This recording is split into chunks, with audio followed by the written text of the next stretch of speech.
Like, I don't know, to know that there are people out there that have never met you a day in their life that actually care about the artwork that you put out. It just feels really good because it's so vulnerable. Like you said earlier, bearing your soul on a track, and you just let it go to the ether, and people will do what they will with it. Does it even belong to you anymore? In a way, it really kind of doesn't. No matter your intention, people will kind of emulate it to be what they may need or want at that moment. I think it's actually incredible when people take on something and give it a new life. It just makes it mean more. For example, if I'm writing a song and I have this meaning, then and there it's for me for that moment, right? But then once it's released, it's poetry. I think that's incredible. It's crazy that songs are like heirlooms that can be like passed down. Yeah, like, no, oh, my real. mom used to listen to this song, so I listen to this song, and it reminds me of her. Wow, that's like a song that somebody just decided, oh, I'm going to put pen to paper today and write this and record this, and it just lasts generations. Music's like a time capsule. Hey everyone, welcome to episode 18 of Conversations with Carswell. This time I sat down with Lady Laveaux. She's a singer, songwriter, and dancer. In this episode, we sat down and dived into something that I feel like every artist has to struggle with at some point. That moment when you've poured your soul into a project that you've been working on, and then you have to send it out into the world and watch as the world reacts to it. We talked about how music becomes a time capsule, capturing not just the moment you created it, but all the moments it soundtracks for people you'll never meet. The moment a song gets somebody through their darkest day, or pumps them up at the gym, or reminds them of someone they love, it really stops being yours. People superimpose their own stories, their own feelings, their own interpretations onto all the art you make. The weight of creating art that outlives the moment, the strange comfort knowing that your work matters to others. That's why we have to accept that once we create this art, it belongs to everyone. And with that being said, here's Lady Laveaux. Lady Laveaux. That's me. When your music first crossed my path, it genuinely caught me off guard. There's this polish and intention woven through your songwriting and through your creative process that really moved me when I heard it. What struck me most is the compassion you carry for people, for all living things. It's rare and it's beautiful, just like Stardust. I'm really glad we could make this happen, Sapphire. Thank you for being here. For having me. Oh my God, that's so sweet. So we'll be talking a lot about your singing and your performing, but what I really want to know, because I got to bring this up, is you're not just a singer and songwriter, but you're a dancer as well. Yes. So it's like part of your daily routine, right? Oh, yeah. Yeah. I can't like go to sleep without dancing first, like freestyling.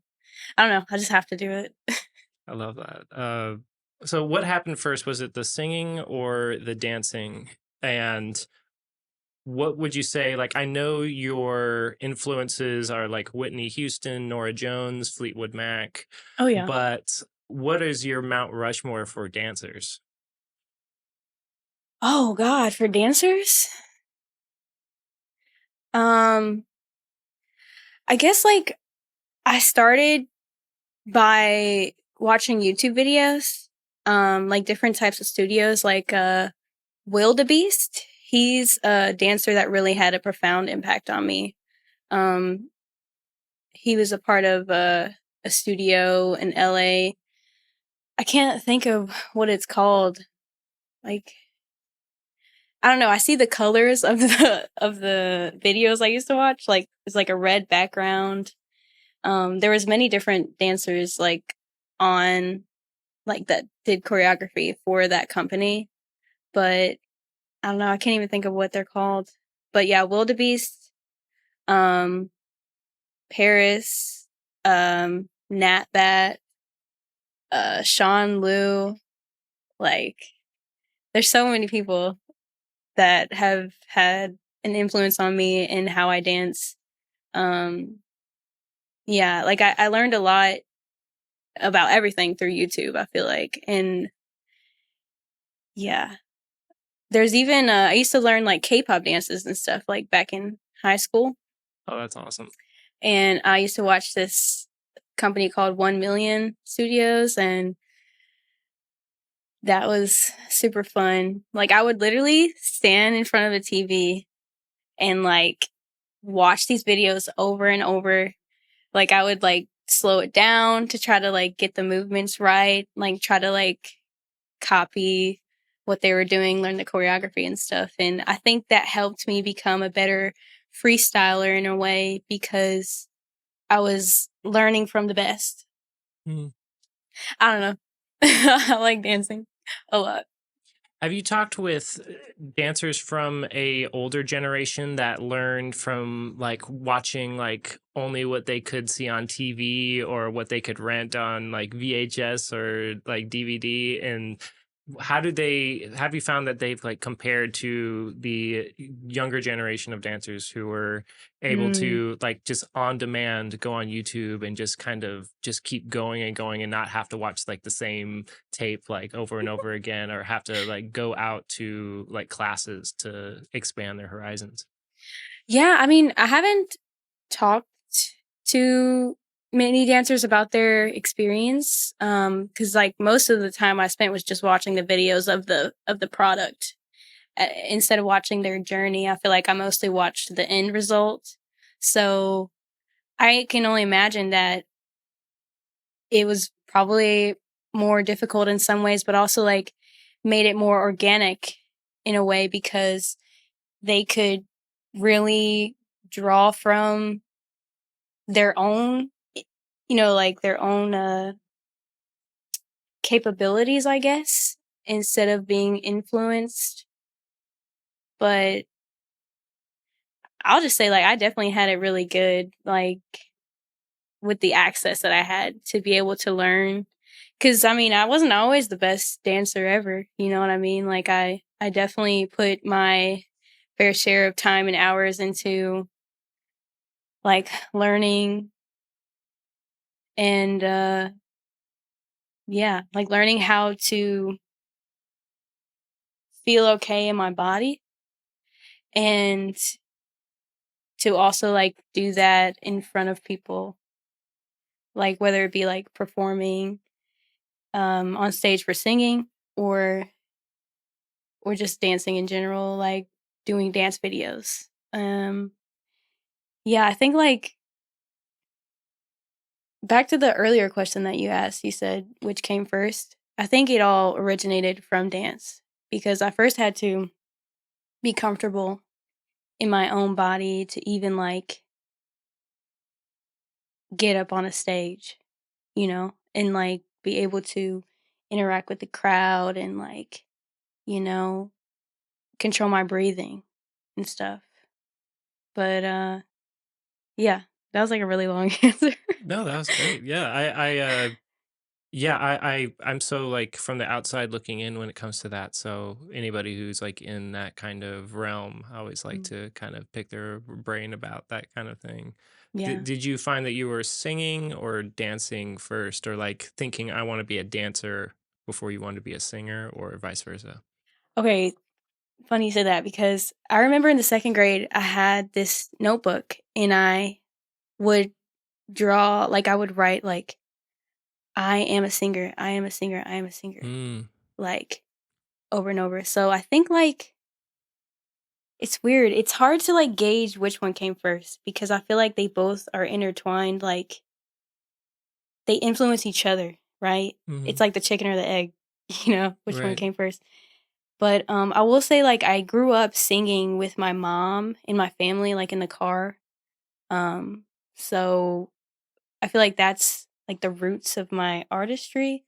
But I also like danced a lot. Like I was always wanting to move, and like when I was younger, I didn't have like a lot of extracurricular activities that I could do, like like being outside, like going to what do you call it? Like being a part of stuff for school or whatever. Like I didn't really have that. So I had to find some way to like have an outlet for my energy, you know? And like dance was that thing. Um so yeah. Gotcha. I feel like I'm like talking too much or No, something. not at all. No, not at Like for all. too long or something. No, not at all. It's interesting that you say. I want to touch on what you Mm, said, where you said you wrote "I am a singer" over and mhm. over again. Yeah. So I was recently kind of taught about that. It's like it's more than just like affirmation, it seems. There seems to be some sort of, I think it's more in like the parapsychological like realm, but like where saying something like that, kind of manifesting it, Mm, like actually can seem to have results to bring it upon reality, or at least like where you put yourself so deeply in that mind state that you put yourself in a synchronicity to go on that path to being what you have like written down. and yeah. and and just having the mind state that I am a singer, I am like I am performing, for large amounts of people, or I am dancing at my best, and like have a bit, and like whatever you have in mind as far as your goals. Seems like there really is something to writing them down, and Mhm. kind of, instead of saying like I aim to be that one day, instead of looking into the future and being like, oh, that'll be me like one day. It's saying that you are that now and Mm, working towards it with that in mind seems to have a really big effect on your success on getting there. I started doing it myself, where you just kind yeah. of like, just in my notes app, you just like write a few things that I want to be, and I just say, I am this, I am that. Oh yeah. And it seems to really have an effect. It's really cool. No, I definitely can agree with that statement just because like saying that when I was in second grade, I mean clearly I wasn't a performer or a singer, right? But like I even used to say it like before I actually started releasing music too, like even I don't know, like in 2020 or something, like I would always be in studios. Like I would always surround myself with like the things that I wanted to become, I guess. Like I surrounded myself with people that I wanted to be like. Um so like I used to go around boasting that I'm a singer before I had a single song out. Hmm. Which I feel like I said that even more than I do now because I didn't have anything for people to judge. But like now I feel like I barely say it because I'm scared that people are gonna like actually listen to my music and like judge it. And I know I shouldn't be because like that's why I make music is like it's for myself, but I mean it is also for other people too. Like, to see if they can like relate and have their own, moment with what I create. Um Hmm. yeah. I don't know. It's weird how backwards it is now that I'm like afraid of saying that I'm a singer. Right. Is it mainly like, I know that feeling comes deeply from artists who, people who are immediately close to them, like maybe like friends, family, and Mm. the big one, like coworkers. That's the scary ones for people to be like, "Oh, you sing? Let me look it up and listen right in front of you." Like, or I'll go listen to it, and that can kind of be scary because like I have to see this person like every day, Yeah. and but it's more for like it's easier when it's just going out into like the collective consciousness of Mhm. humanity, where like somebody out there who doesn't know you can get close to you through that music. That's like the first impression, Yeah, and it's also the way they connect with you, and it's more of like a spiritual connection for that sure. happens like through your music. Because I talked with, reminded me of this artist I talked with here called Dave Will Chris, Mhm. and we talked about how like balancing that odd connection with people, or that interaction you have to have with people, where you'll like bare your soul on a track, and you'll say Yeah. some things that are like really dark maybe, like something like really personal, Mhm. like and you'll kind of just bear yourself on the track, say something that you wouldn't even say to like your roommate, or something you wouldn't even say Yeah. to even your best friend, but you say it on the track. And Mhm. so when, like, he had said, like, he went to like a family event, and he'd had somebody pull him aside and be like, listen to your music, man. You all right? Is everything okay? And it's like, how do you balance that? And he's like, he had to be like, yeah, I'm good. I just, it's the music, I'm all right now, Mhm. but I had to get it out there. And so Yeah. having to navigate that, where it's like, why didn't you tell me about it? Like that would be like the scariest part. It's like, Oh, where yeah. someone's like, why would you release this music and then like say something that's so deep and personal, that and not share it with me? And it's often Yeah. because artists, we really find that that avenue is like the most therapeutic points. Like, you kind of get to Mm. shut the door, be by yourself, and have this personal moment between yourself and whatever it is that we kind of communicate with or tether ourselves with to create music. Like, some people describe it as like an ether. I love the idea of it being like almost like a river of Mm. consciousness, and we kind of, when we're going through the creative process, we cast a net out into the river and try to Yeah. catch some ideas. But it's more than that, because you're tuning into a certain, almost a certain inflection, a certain feeling. And it's like, this is a love song. I'm feeling angry, I'm feeling sad. And that Mhm. kind of net is shaped to catch those certain ideas in that river. And like, what you find there is, you can either hold on to it or let it go back, and it goes to the next person who casts the net out, and they're able to shape that idea or creative process or idea in their own way. That was beautifully said. That was beautiful. Uh, I think that's an odd relationship, that, or thing that artists have to juggle, though, Mhm. is going to work and someone being like, I listen to your music. You kind of want your anonymity as an artist in those places where you can't leave. It's like Yeah. it's You're, like, like, I stuck I there. got yeah, you're like stuck there, and people be like, do I want them to know I sing, because they're just gonna bring it up all the time, or maybe just kind of tease me about it. Yeah.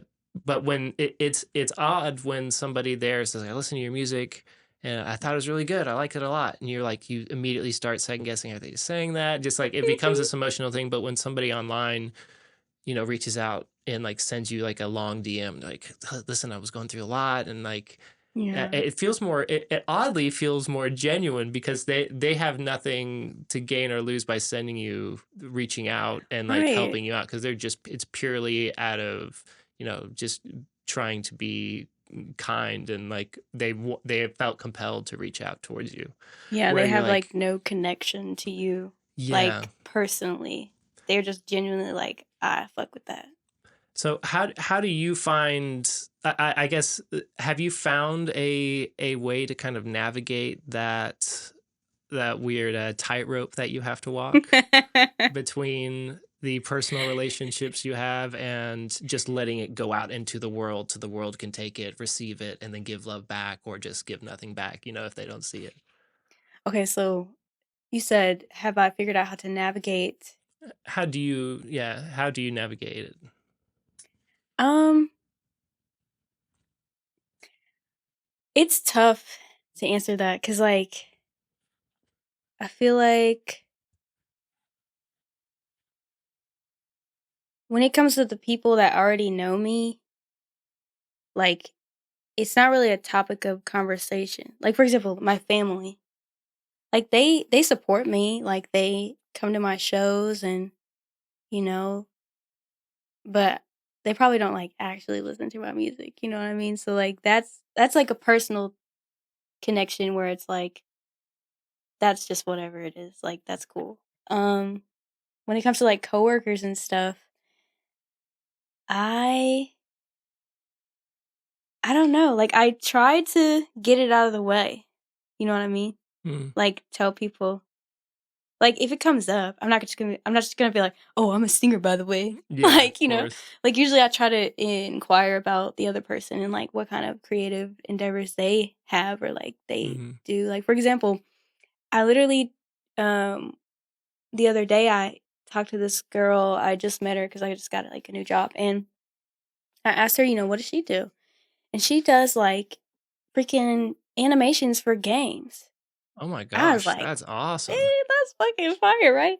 And shout out to her because she did the cover art for my last song. Like, by the way, it's called Tethered. You should go look it up if you want to. It's really good, I think. And the cover art's fire. But her name's Emma, and yeah, we just like found out about each other's creativity just by like being in that close proximity. Like I probably would have never known about it or about her, or she would have never known about me otherwise. Mm. So yeah, I don't know. Like I said, I like to get it out of the way so we don't have to like talk about it again. But like sometimes I'll invite my coworkers to shows or something, but it's not like I do it all the time because it just feels weird like being like, Mm. yeah, come to my show this weekend. Pay $10 to see me. Not that you see me every day. Right. Like, I don't know. It's weird. But it seems like there is really good things that come from it, especially that connection you made with the artist who made the Tethered album cover. Oh yeah. That's so there seems to be some kind of like a synchronicity there between you and being there and her being there, and you just created the song, and this she happens to make art that really fits that vibe of the song. No, yeah. And now you probably can't imagine that song without that album cover, and now Oh they're no. associated deeply with each other. And that can be somebody you work Absolutely. with in the future as well. Oh yeah. We are Mm. definitely working in the Mhm. future, and y'all need to hit her up for cover art like right now Yeah. because yeah, her name's Emma Lish on Instagram, but you can look at my Instagram and then find it, the cover art. But yeah, as far as like the people I don't know, like strangers on the internet or something, Mhm. like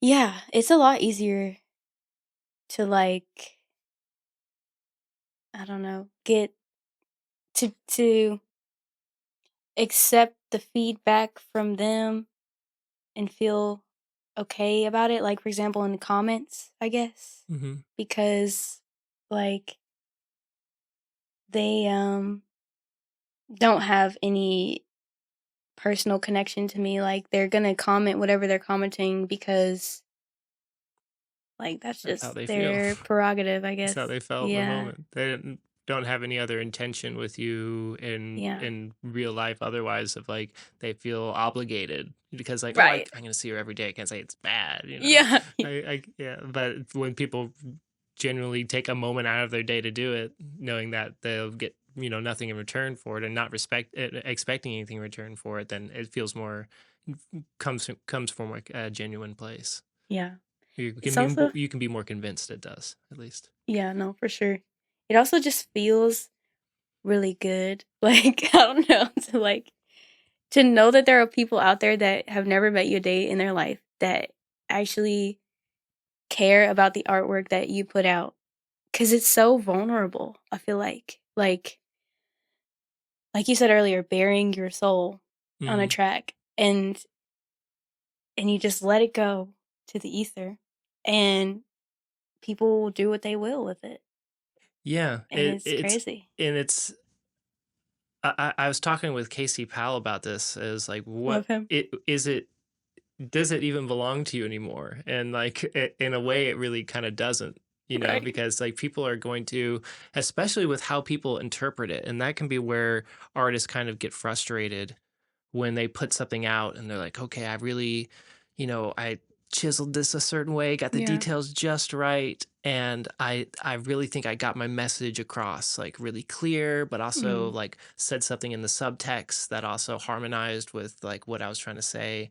And then somebody be like, oh, like I listened to the song, they totally like this is totally means this, and it'll be the opposite of what you're thinking. Like, how did Yeah. you get that out of what I was trying to say? And so Yeah. people will interpret your music in whatever ways they want. People usually kind of superimpose how they feel Mhm. over your music and then kind of put their intention on top of your music, Yeah. and then be like, oh, she meant this because like that obviously that's what my whole life's been about. So Yeah. and so it's interesting how people interpret it, and whether it's like negatively or positively, it seems like, yeah, once you release that music out, no matter your intention Mhm. behind it, people will kind of interpret it in different ways, translate it in different ways, and kind of emulate it to be their own version of that song, of what they may need or want at that Mhm. moment. And I think I think that's just, it's something we got to accept, and that's just the Yeah. reality of it. And Yeah. if if you're confident about what you put out and you knew your intention of what you put out into the world, then I think that's enough. But it's interesting how people kind of interpret uh, something that you think is, it feels so clear in the moment. This is Mhm. a love song about, missing somebody who doesn't actually understand who I am. So I'm not sure, if they love me or if they love the version of them they think I am. And they're like, Mhm. I think that's pretty clear. And then people would be like, oh, this is a song about somebody who cheated on you. And like, yeah. And it might be somebody who may have just got cheated on. And they're like, this is about me. This is about my Yeah. situation. And so you're like, oh, yeah, that's just going to happen no matter what. Like, have you like given that any thought of like, or has anybody interpreted a song that you made in a completely different way? Of course, yeah. Um, like, off the top of my head, it's hard to think of, like, examples of, like, songs like that, but, of course, even in, like, the, like, writing process, like, sometimes whenever I'm, like, writing or something and I'm writing with someone or whatever, like, I'll say something and then they'll interpret it a completely different way, and then I'll be like, "Oh, shit, it means, like, these 2 things, so that's Mm. cool as fuck." Or, like, I don't know, like, I think it's actually incredible that people when people take on something and give it a new life, basically, because like, it just makes it mean more or something, like, I feel like makes it expands it, but, like, for example, if I'm writing a song and, like, I have this intention, I have this meaning, then and there, it's for me for that moment, right? But then once it's released, it just has so many strings. Like the more new ears that hear it, like the more lives it births, I guess. I Hmm. don't know. I think that's incredible. But yeah, I can't really think of any specific examples right now of like my songs and how people interpreted it. It is really interesting to think about how, yeah, these songs like do like take different, completely different avenues, and like they go and live their own lives like with other people. Like they'll go and attach themselves to somebody else's life. Yes. Yes. And it'll, for some people, it'll be like something that they keep like on in their tool belt whenever they're like, it could be like something in the tool belt or something like in that they keep in like a more intimate place. Like this one's like by my bedside, like for when I need to go to sleep at night, or like one where it's like, this is a song I go to when I go through a breakup, or like this is Yeah. the song I go to like the most. I think the one people can resonate with the most is like, this is my gym song, Yeah. like this is the song that gets me going and gets me pumped. But more intimately, like the song that's like, whenever I need like extra support, feel like I'm less alone, like this is Mm. that song. And it's amazing that you could like provide that for somebody, and that's like timeless, like that'll Mm. last way beyond you, way beyond that person. And it could even be a song that's like, it's crazy that songs are like heirlooms that can be like passed down. Yeah, Like, no, oh, for my real. mom used to listen to this song, so I listen to this song and it Oh reminds me of yeah. her. And then you can pass that down and they can keep going and going. And that's like, wow, that's like a song that somebody just decided, oh, I'm going to put pen to paper today and write this and record this. And it just lasts generations Bro, in this it's family. literally music's like a fucking time capsule. It's literally like a time capsule for whatever moment that was. But then Yes. again, it's not music isn't really a moment. it's a accumulation of moments that you organize into something greater than that. It's poetry, musical poetry, I guess. I don't know. Like Yeah. whenever I listen to like if I hear like a Celine Dion song, I think of my mom. If I Mhm. hear a Prince song, I think of my dad, you know? Cuz like growing up, those are like the people that my parents attached themselves to at that time. But I also have an attachment to them because of that. And it also influences me to this day. Mhm. I don't know why I'm saying that, but I said that. Yeah, it is. I like saying I like what you said about it being a accumulation of moments, but it's like it really can for a lot of people be. It will just capture a moment of time in which they heard that song, Mm, and where the song itself can be, the artist could be taking all these times from their life and kind of melding them together and pouring them into all these different, metals experiences into a mold and then yeah. shaping something, the song that's like from a lot of different experiences, from a lifetime of experiences. But Mhm. for somebody, it can be like the song can just be this one moment and be the moment they heard it and they everything was right. They looked around. I was just like the core memory moment, Mm, and so it's just like the same thing. It must be like a sense thing, like a certain smell, like that can yeah. like really like immediately bring you back. Somebody can almost give you whiplash No, for when real. when a certain song, like everybody's got the whiplash moment of a song that came on just like when they're walking through CVS that reminded them intimately of their ex or something, and they're like, oh. No, I need to get yeah. out of the CVS. I was not emotionally. I just woke up. I'm not ready Yeah. for this Just turn emotional state right around. now.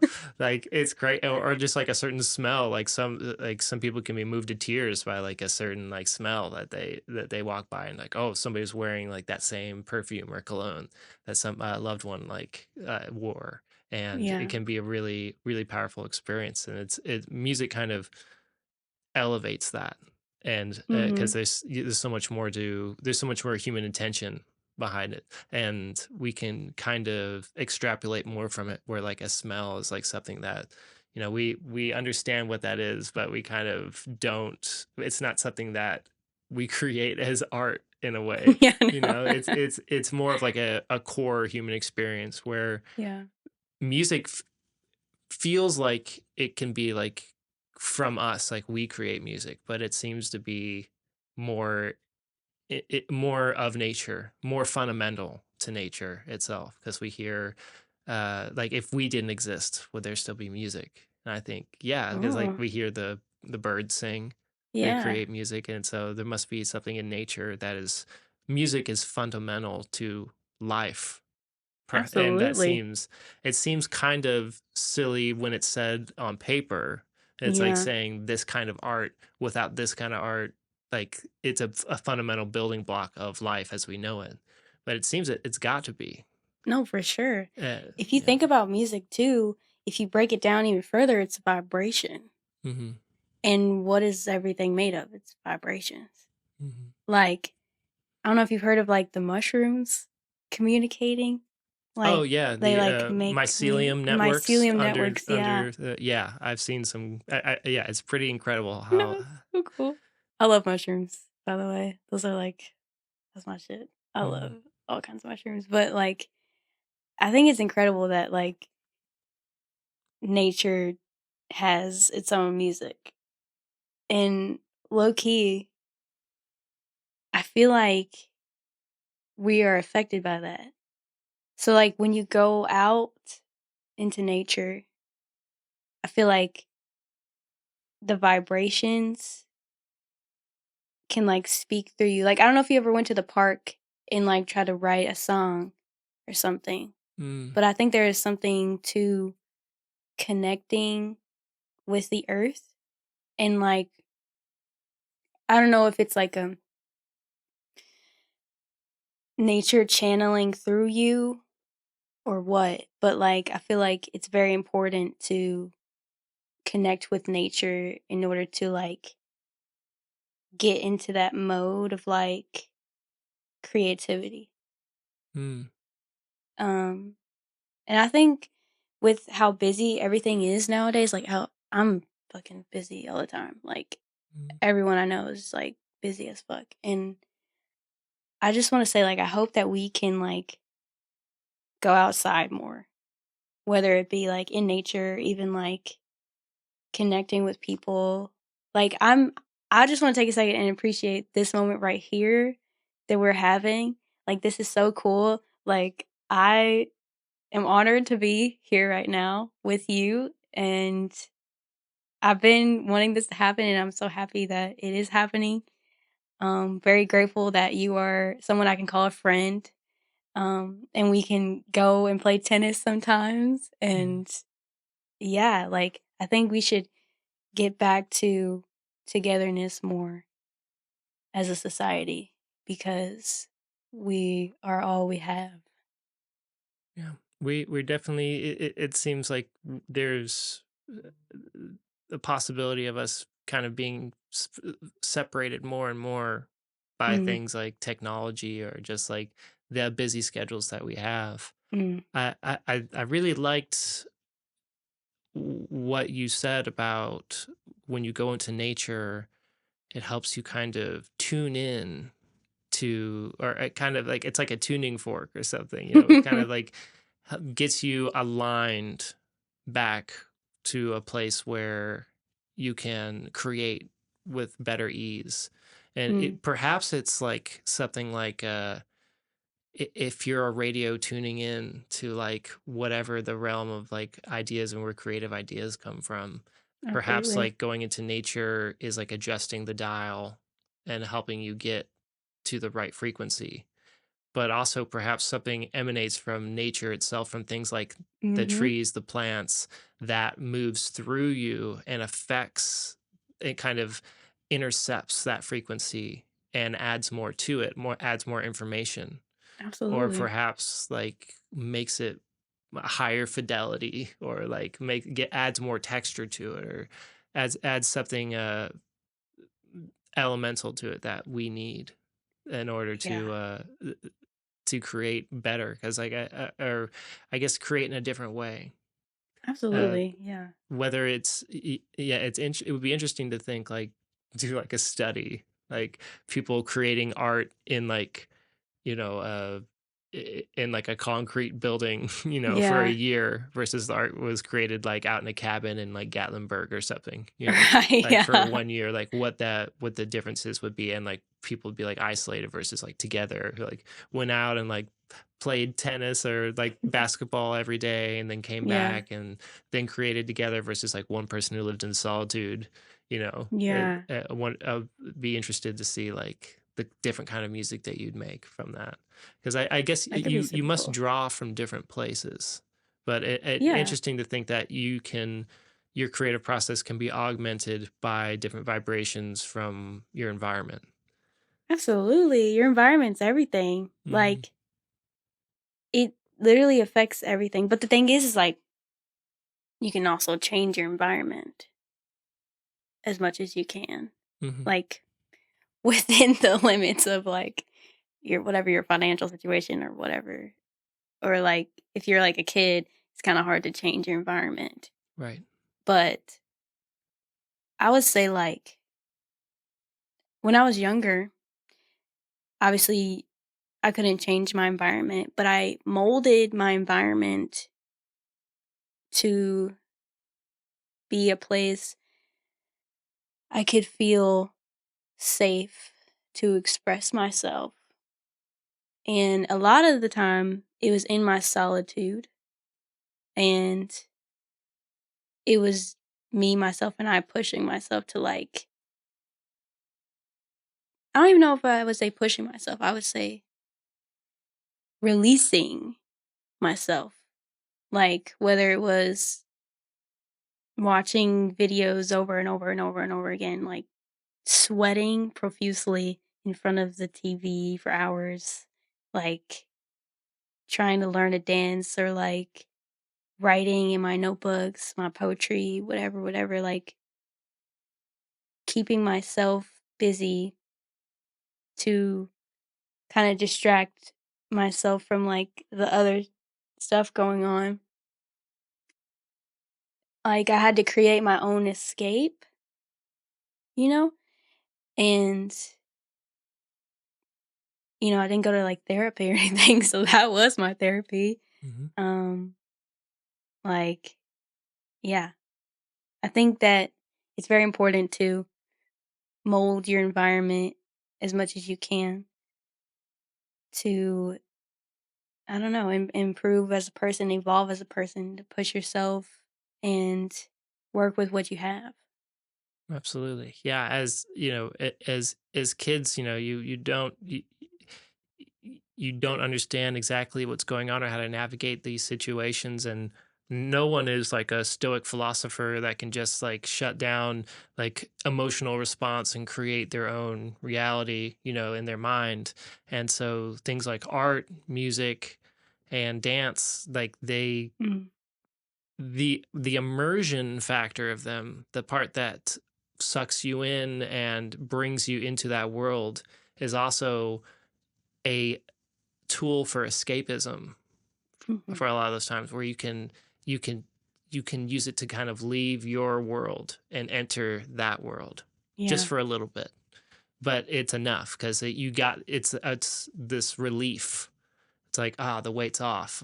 I don't have to worry about the situation around me anymore. I can kind of just be in this world for a little bit, and that's enough. No, Because for because sure. you always have something to look forward to as well. Is if you go back to the chaos, then you can go back to the order, and you can't appreciate one without the other. Absolutely. Yeah. I don't know why I want to talk about this, but we've talked a lot about art, music, and dance, right? But I also did theater in high school. Mm, It was my major in high school. no kidding. Yeah. And I just wanted to talk about that and how it like influenced me, like why I did it, I guess. And Hmm. like, yeah, I don't know. So I did theater in high Okay. school and I liked it because I got to put myself in other people's shoes and like be able to see life from a different perspective. And it forced me to be okay with being on the stage Mm, and having people like look at me and like, judge me, whatever. Like I really felt like theater also had as much of an impact on why I'm like okay with being on the stage now. And don't get me wrong, I am still nervous as fuck. Like I still cannot eat before I do a show because I probably will throw up. mm, Like but I I think I do a good job at like hiding that I'm nervous. Like I didn't even eat before this because I was like, mm, I don't want to throw up. But I do get nervous when I'm like before I perform or like do something. Um but yeah, I just wanted to talk about how theater also helped me become who I am today. mm. Yeah. So that's great to have a kind of stage to be on that isn't like you just by yourself performing these music first, to kind of be a testing ground for like how will I Mhm. react when I'm up there for real, like how do I know. For me it was just like I had aspirations for like wanting to be in theater. I liked the theater kids, I'd hang out Mhm. with them, and like they are a special type of person, Oh, and I yeah. was just I think I was, yeah, I was accepted by that group, and Hell when I yeah. was accepted by no one else. So shouts out to theater kids Shout everywhere out to for, theater kids. yes. But for me it was like it was like a communication skills class, and also just getting up in front of, it was like even like one social studies class, like communications, because I was forced to go up in front of my class for every project and have to present it. Oh, And okay. that was just like deep end, like Yeah, convince, because like I think people who are like on debate teams and stuff, like Mhm. I've known some artists who were on like debate teams in like grade school and stuff, and they're just like, oh, I got no problem being up there, because they had to go up there and like defend an idea, and Uh, sometimes defend ideas that they didn't personally believe in, because that's a ooh. part of like the challenge. And if you can argue a point for and against and Mhm. win both ways, then uh you're making your way to being like a great communicator. Yeah. Hell yeah. But so it was just like going in front of a class, and like I sang, like I brought my guitar to my social studies class and like had to be like Bob Dylan. And so like I was like Bob Dylan, talked about my life, and then I brought up a guitar and I played Times Are a Changin' in front of my class, and that was like the scariest thing I could have done. I was like very, very young. And so that was like my getting to g- understanding what it's like to perform in front of people and like kind of breaking the ice on that. But Mhm. what's cool about, I imagine, acting on stage is for some artists, they take on a character when Mhm. they are performing. Mm.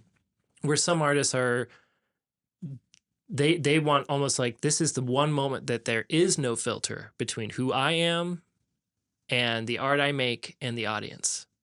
Mm. And there's just, and so it's different for people. And uh but for most people, I find that they kind of put on a character or a persona. Some of Mhm. them, it's something that powers them up, that makes them feel like this is closer to who I really am. But Mm. I add it on to my character for the show, because that's just who this artist is. Yeah. And for some people, they act it's like an armor for them, where they're like, I don't want you to see who I really am, not because I'm ashamed of it, or it's just Mhm. maybe because I'm not ready for that, or I just don't want that. What I want to present to the world is this version of me that I feel like can help the most people or communicate the best. Mm. Um, and so going on stage and as an actor in theater, Mm. that must have really aided you in figuring out how you want to present yourself on stage. Do you find that you are using like some of those acting skills kind of on stage, or are you the no filter between like who I am and the audience kind of person?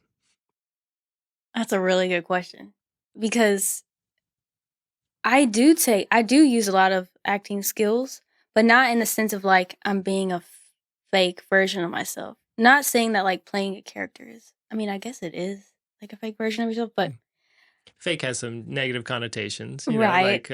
like Just a people know, like, there's just like certain artists, like they're not like that in real life. Like when you watch, true, but yeah. it's really fun for like when you watch, like, I don't know, like Juicy J perform or something. It's like that guy's a dad. He's a regular Yeah. guy. He's going picking up his kids and like living at home. But when he goes on stage, he's back to being like this character, and he Right. loves being that character. Mhm. And it's a part of you intimately. So it's not, I guess, fake version of yourself, but it's a version that like only comes out on stage. Like an alternate Yeah, almost like an alternate version version. of yourself. Some people imagine some artists say it's like a more distilled or more pure version of themselves, Mm. but it's a version of themselves that they can't just bring out into the world as like normal in normal society, because it doesn't Yeah. fit what society asks of most people during day to day. Yeah. And so it can only be expressed on stage or manifested on stage.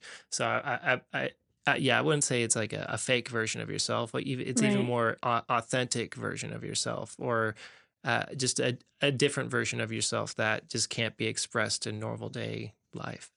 No, absolutely. Like I would say the version of myself that I present on stage is I guess it honestly depends on how I'm feeling beforehand. But most of the time I feel like it's a complete liberation of myself. Hmm.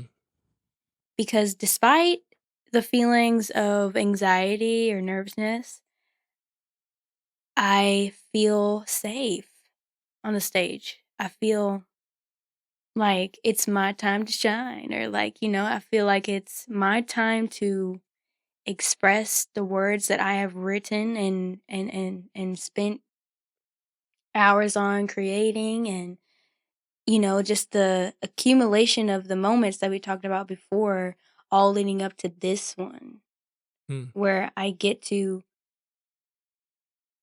express live my myself. Because when I'm on the stage, like, I'm vulnerable as fuck. Like, these people are there with me in this moment, and I'm sharing. It's not like the internet. It's not like I'm posting a video and y'all, oh, look at the video. No. Yeah. It's me, like all of me, that I am giving to the people in front of me. And it's scary, it's nerve-wracking, it's beautiful, it's incredible, it's amazing. And I'm very grateful to like be able to do it. Cause I know like a lot of artists, it's really hard for them to like get up on the stage and like really truly connect with people. And it sucks because like they might have really good art, but they like can't express it on that. But I guess because of my experience being on the stage, it's one of the reasons why I'm able to do it now so freely. And yeah, so I would say the version of myself on the stage is just a more liberated one. And as far as the skills that I use from acting, one of the huge things they taught us was to use your diaphragm when you're like, to project. And one of my major issues when I was in theater was my projection. Hmm. Because I used to be a really quiet kid. And now I'm not quiet at all. Because first of all, I'm an adult. So I need to like be able to, you know, express how I'm feeling and like communicate. But yeah, that was one of my major issues as a human being when I was younger. Like I really had a hard time communicating because I didn't feel safe to communicate my emotions. But now I get to do that through this vessel, like, of music on stage, and I love it. I love it. Yeah. And you felt like acting really kind of helped make the bridge a connection between the two. Absolutely, yeah. Like, I think acting pushed me out of my comfort zone. Like, I couldn't just hide in the corner Right. and, like, be, like, this little quiet girl. No. I had to open up and, like, I really had to learn how to project. Mm. Like, and I think low key now I'm loud as fuck. Like, I be like, I don't know, sometimes I can be a little bit too much when I express myself, like, in certain spaces. Like, for example, we were playing pickleball the other day, and, like, I was being so loud because I'm very competitive. Mm. So, like, I'll be like, "Yeah," like,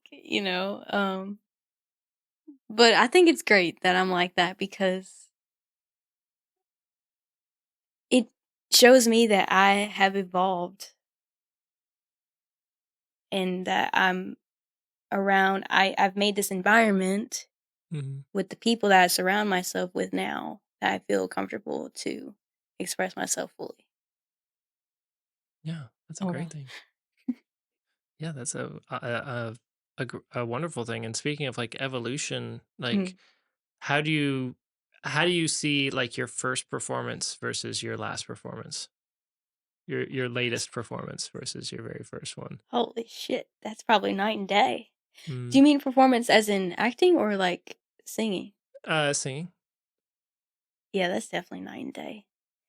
Can you describe like that first performance and how like you see yourself as have grown Mm. from the latest performance?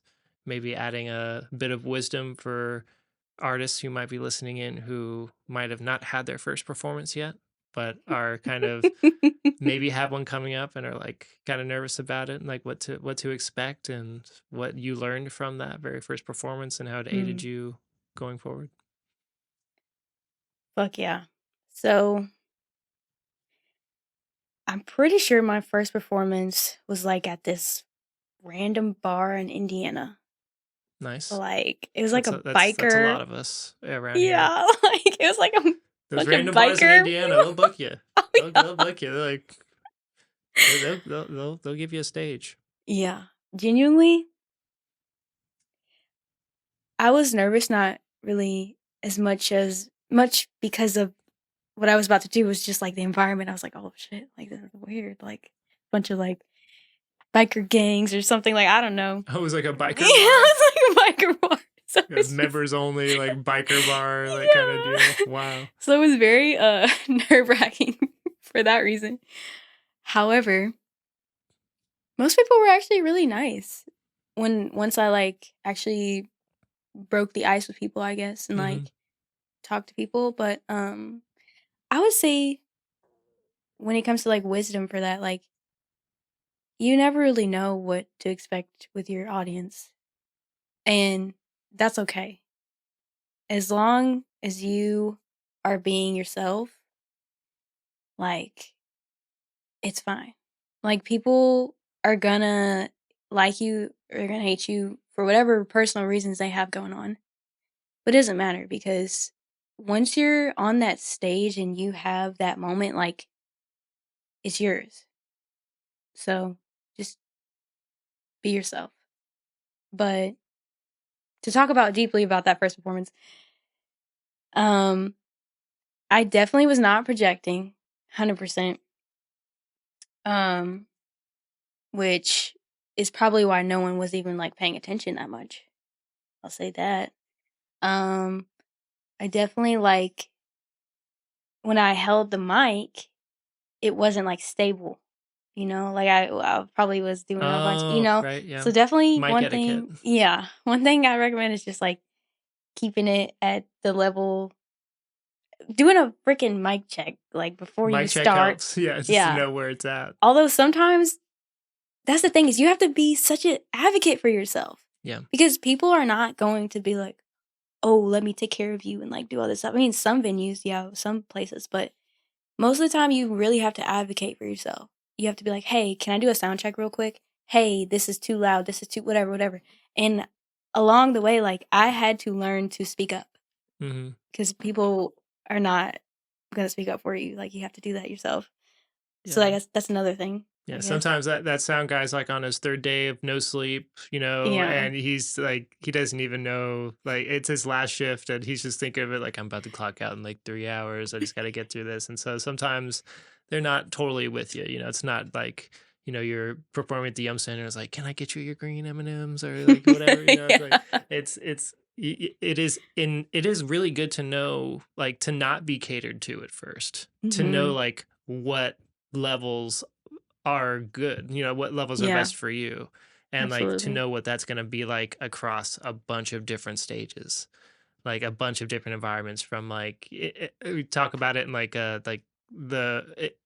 the punk community, hardcore metal community, where it's like one day you might be playing like a headliners and everything's kind of taken care of, but you still need to know like what you need monitoring wise. And then the Exactly. next day you're playing some guy's kitchen. You're playing and you're like, how do I navigate this situation? Yeah, and they don't know nothing, right. so you have to. And sometimes you just gotta work with it. You're like, I'm not going to hear the vocalist for the next like 3 shows. I know in this tour for the next 3 shows, I'm not going to hear the vocalist. There's just no way. They're all house shows. Yeah. There's just no way it's happening. So you kind of learn to navigate that stuff. But when you can, like what you need, and you're like, sometimes you can adapt in your own ways. Like, don't be afraid Absolutely. to. I tell artists like, don't be afraid to like bring your own equipment if it's a very DIY show, if it's something that'll help you. If it's Mm-hmm. like a little guitar monitor or a vocal monitor that you can Yeah. just bring on your own if you just really want to hear yourself. And it just something very unobtrusive, that it's not a faux pas to do that, I don't believe. Right. But yeah, like that first performance was weird. I'll say that.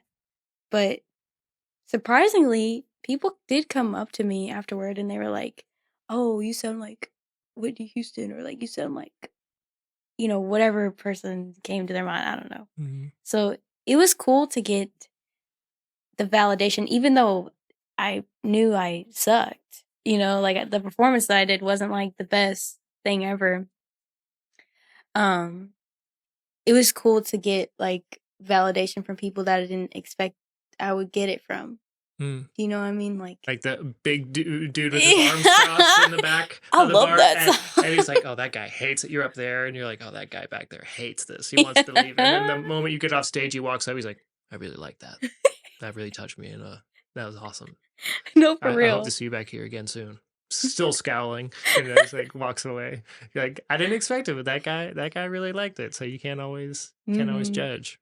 No, for real. What is it?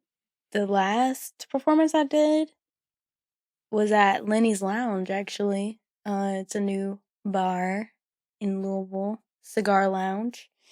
I'm actually gonna have a performance soon there. Actually, this weekend. Oh my god! I got an email about that performance. You got an email.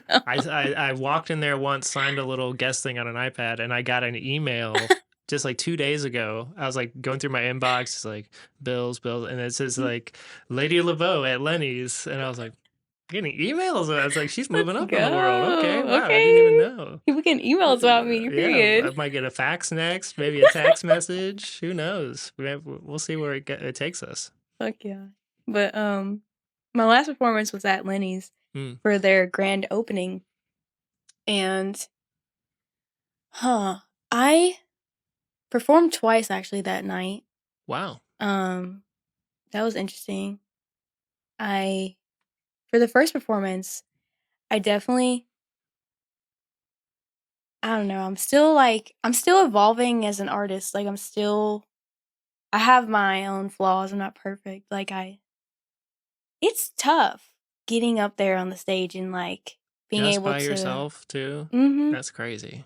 And the whole like breath control thing. Oh my god. You have to practice singing. Do you add do you have like performance tracks where you'll have like backup vocals of yourself like laid into the track for like the moments you run out of breath?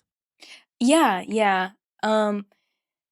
I'm not sure if it's like there for the moments that I run out of breath. It's usually just like the ad libs playing whenever they come, because it's hard to make a performance track unless you like really sit with it and you're like, oh, I ran out of breath here, go here. Like, yeah, exactly. I've done that with a lot of my hip hop artists. Like we'll sit down and they will perform it in the room, and the moment they see that they're like running out of breath, they're like, okay, put those 2 bars in.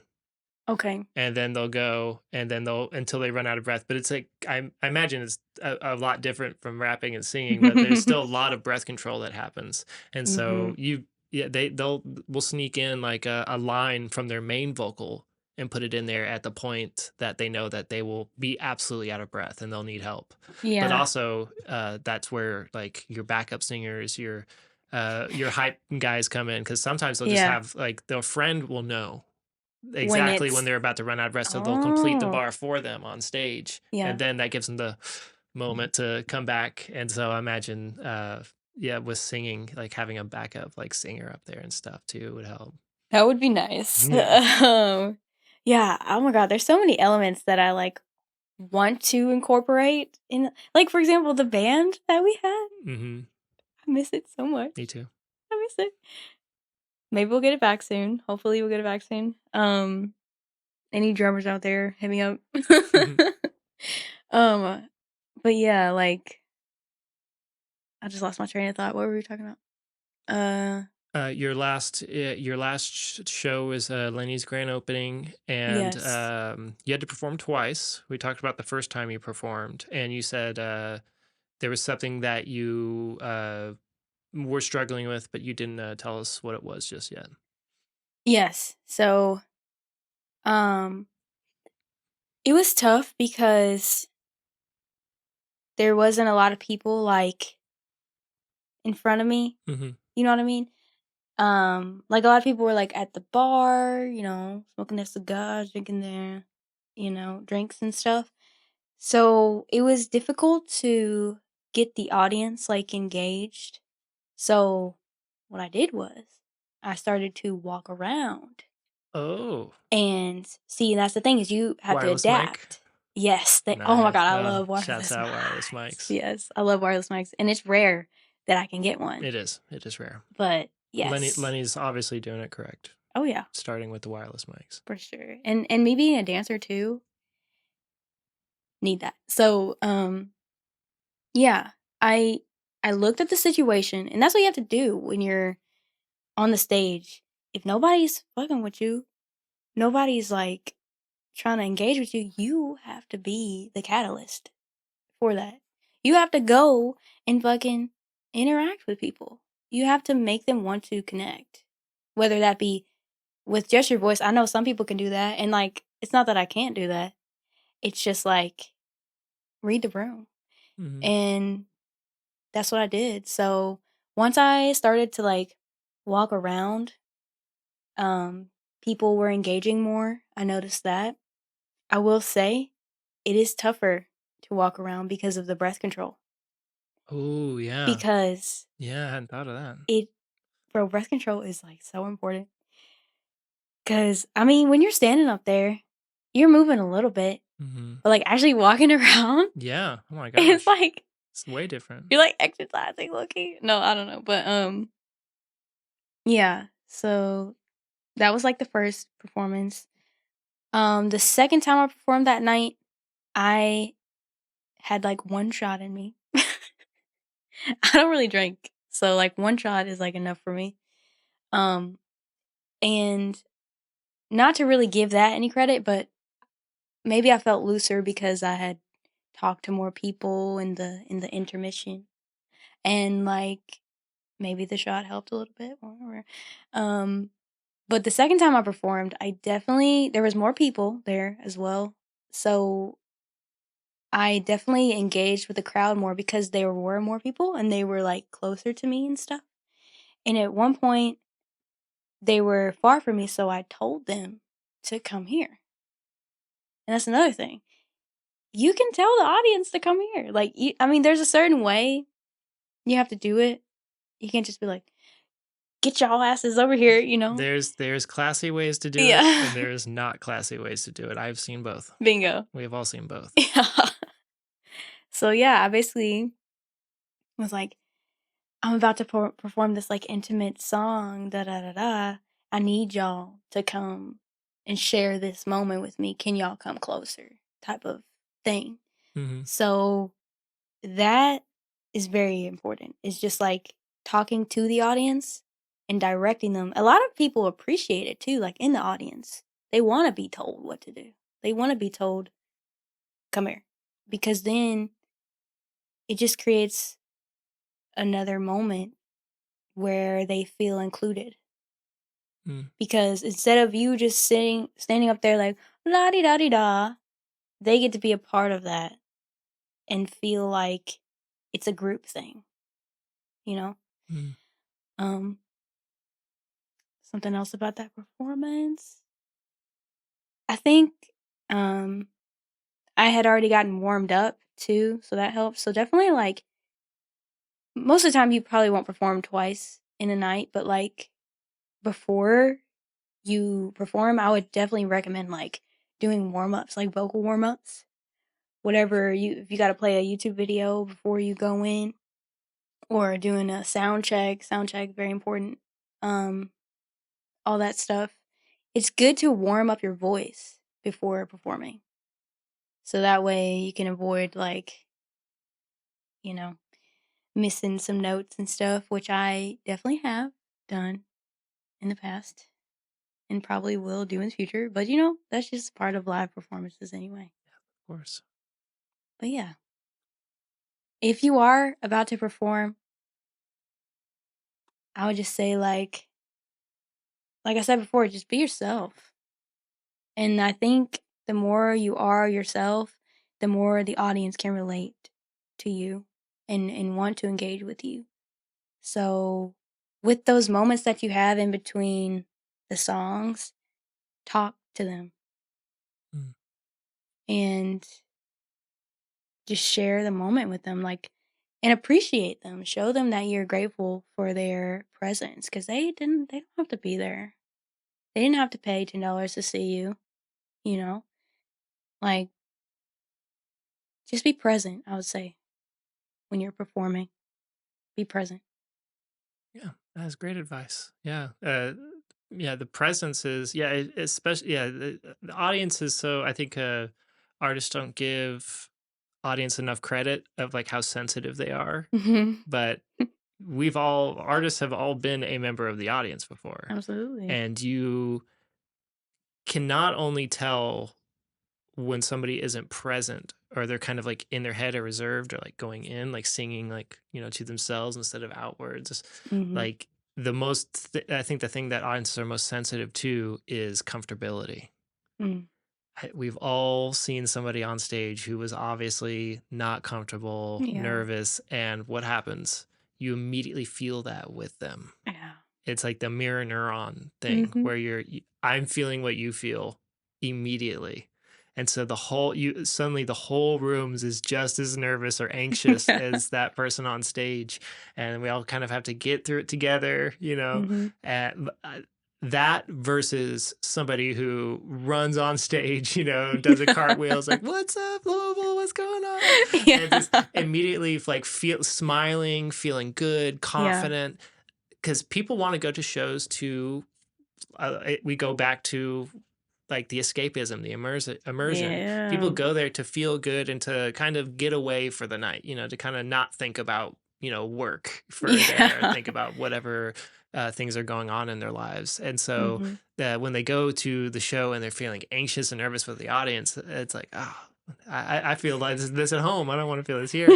Yeah. But as soon as like an artist exudes confidence, there's this magic that happens where everybody in the room feels like undefeatable along with that artist, feels just as confident as them. And you Mhm. leave like elevated, lifted spiritually and mentally and even physically. If Oh you feel yeah. like, oh, I kind of moved around, I kind of feel nice and loose after that.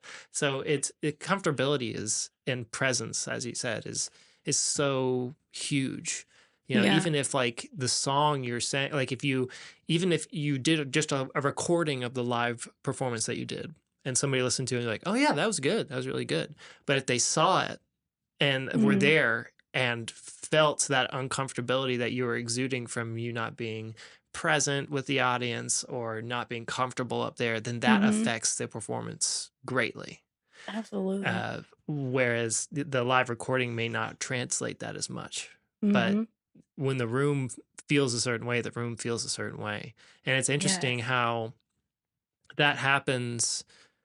It's like one place where there's this kind of frequency that's like given out. And it's like when a chord rings out and Yeah. it's a sad chord.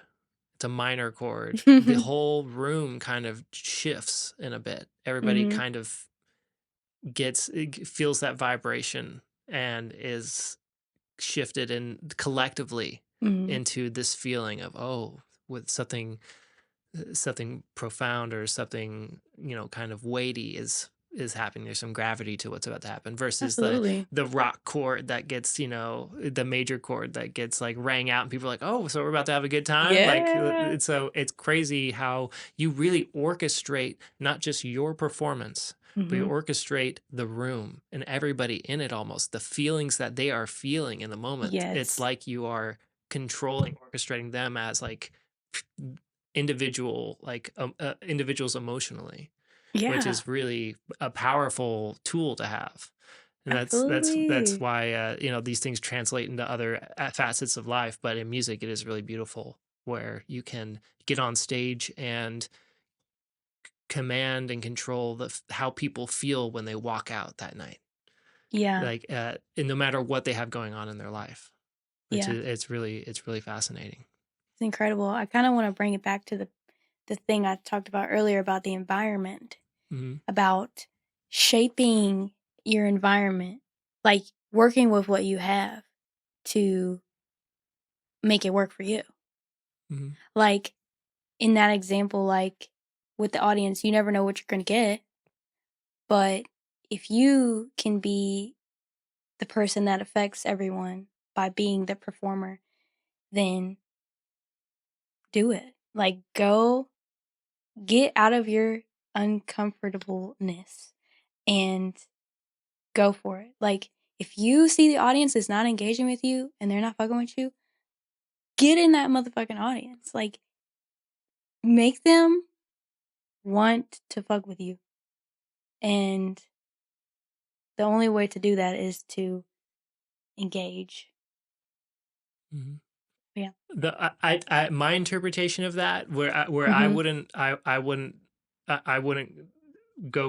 wouldn't think of it as like wanting to. I probably in my head interpret it as inviting them Mm. to be a part of it, sending like an Yeah. open invitation. Hey, you guys are all welcome here, all of you. Yeah. Yes, you, even you. You're all. It's an open invitation. Everybody's welcome, and for everybody to know that the door's open for this performance. This isn't just a me moment where I have the spotlight and everybody be quiet. Yeah. It's everybody's song. It's everybody's art. It's everybody's moment right Yeah. here in the room together, because we're all sharing this moment together that we'll never get back. And after Mhm. it's done, we're going to walk out of here and go back to our regular lives. So you're all invited and involved in this moment. Yeah, that's definitely way better than I put it. No, but I know what you mean, and it really is a gift that you can give somebody in the room, Mhm. uh, by doing what you're doing, like which is letting them know that they're a part of this performance just as much as you are. You know, Yeah. that this is yeah, that they're involved in a really intimate way. Heck yeah. I'm gonna drink a little bit of my water. Gotcha.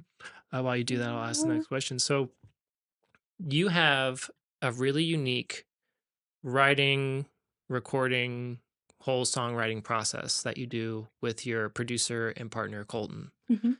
And I found it fascinating because before you all told me about what you guys do together, I had never even heard of a vocal producer. I didn't Mhm. know what that was or what that means. So it was entirely foreign to me. And Mm. so how does your collaboration together like manifest, and like can you tell us about like that process? Like some people think of like a songwriting process as, you buy yourself in a room, you put pen and paper, and then you do this step and this step and this step. But Mhm. as a partnership between two people who Mhm. create the song from scratch, Yeah. from the lyrics to the melody to how it's sung to how it's recorded to how it's produced, like can you tell us about that process, since it is so unique and it really does shine through the music you make? Every song you release, it feels like way more intentional, it feels way more polished for that, I feel like. So can you tell us like what that process is? Yeah. Um, it's hard to like really say it's just this exact way, right? Because we do it differently, like with different songs.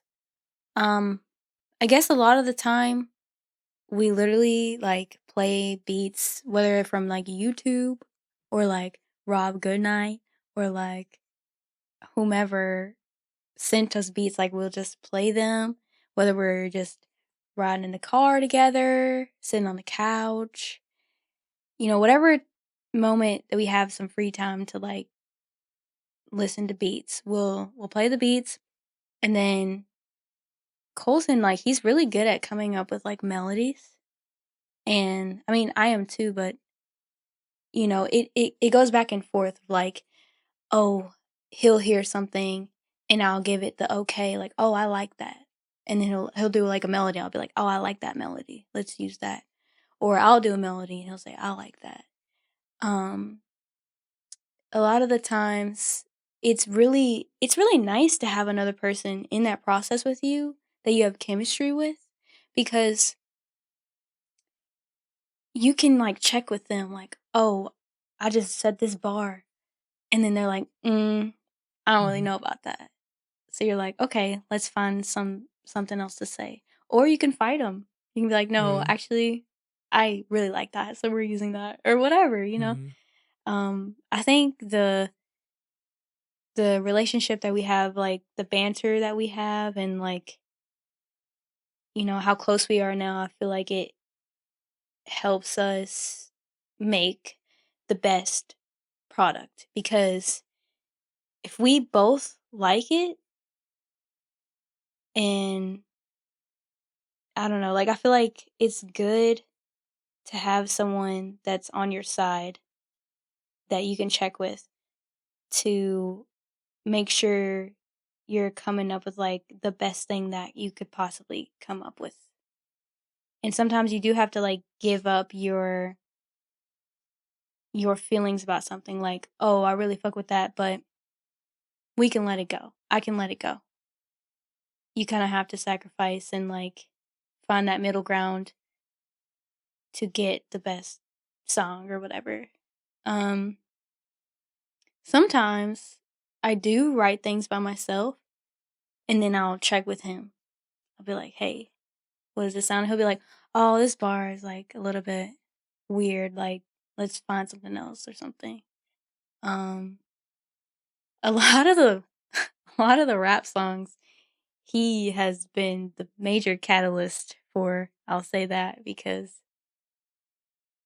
it's not that I don't think of myself as a rapper, but I'm willing to try anything. That's the thing. Is like any genre, I'm not against doing. So if he has this vision like, "Oh, we should do a rap song or something," I'll be like, "Bet, let's try it," you know? Um, he's also an incredible lyricist, so it's really cool working with him, um, on aspects like that. He also went to school for audio engineering, so he records my music too, and, um, it's really a good process to have someone that close to me, um, that where we work together and we can just create the most amazing shit. Like, I really don't think that I would be where I'm at today in my music journey without him, and without the people that I have been surrounding myself with lately. Um, so shout out to you guys. Thank you guys. Love you guys. Um, yeah, the process is it's full of ups and downs, and like we butt heads sometimes, but you know, at the end of the day, we have a goal, and that's to send a message to people and create something beautiful. Mm. What do you find like the biggest differences between like say so some of the best like Mm, cult films that have been made, mhm. and this I know this translates to music as well, but it's kind of easier to visualize with a film because people when they think of the songwriting process they usually don't think of, and there is like in the industry especially just teams of people who are Yeah. working on one song, and Mhm. people just think it's just an artist just writes it, they Yeah. perform it, and it's done, and send it out to DistroKid, it's good to go. But Yeah. in film, some of the best cult films that people cite and point to is like this is like a monument, of like creative vision. Mhm. Were directed, filmed, edited by one guy who had one vision, or one girl had one vision. It was just like, this is exactly what I want. I got Mm. no blinders on. I'm just like, this is what I want. And I know exactly, it's so pure and like it's what I'm going to manifest. Mm. And so they film it, they edit it, and then they create it pretty much essentially almost by themselves, you know. Yeah. And some people say, wow, that was such a, because the artist's intention is so pure. The idea is like it's nothing's being distilled in any way or kind Mm. of boiled down to like, okay, but what like just works. It's like what is there's it's almost the idea of like there's like too many ingredients in one thing. Too many cooks in the kitchen. Yeah. Yeah. So what do you see like that parallel between like when you are creating a song essentially, or when artists just create a song by themselves versus when they have like a group of people or just a partner with them creating the song? What do you think like the main differences between the outcomes of both processes would be? Like there's one where, you know, you have this idea, but nobody perhaps like it doesn't become the best it can be because nobody stopped you and said, "Hey, that bar is just not great." I know like you were married to that in a bit, but like it's just not works. And then when you do change it, Mm. it may change a texture of the song, but you do later on see like, "Oh yeah, it was better for that." But Mm. so how do you see like the end product differences between a song that is made by just one person with one vision that doesn't get it doesn't get changed by somebody else's ideology of what the song should be? I think that, like, in general, I guess, like, if someone's creating a song by themselves, I feel like there's a capability of showing, like, a deeper level of themselves through the music.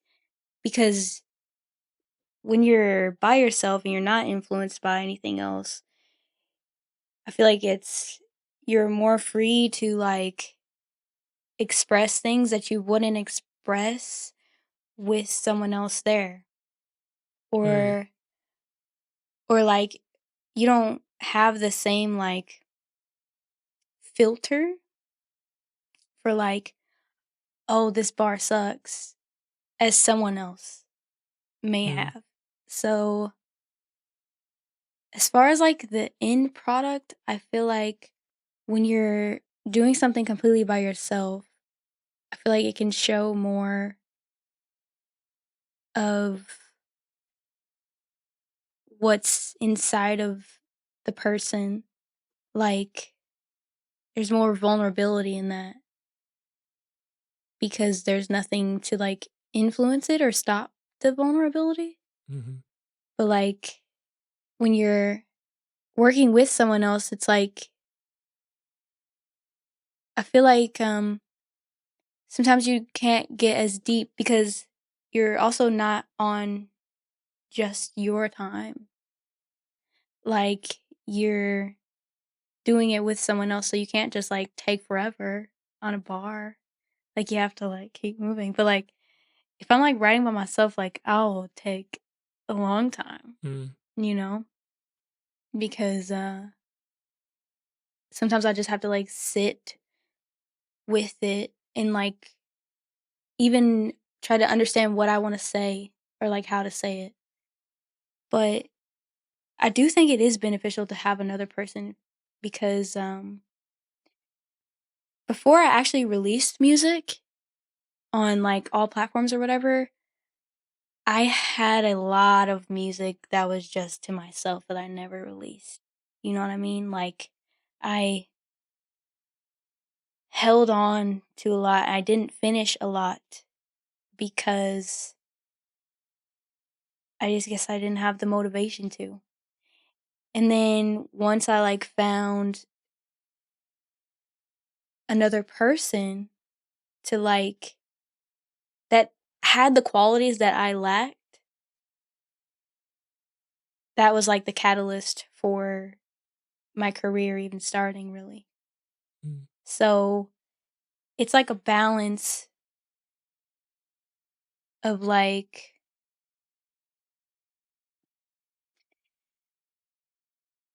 I don't know, Like it's I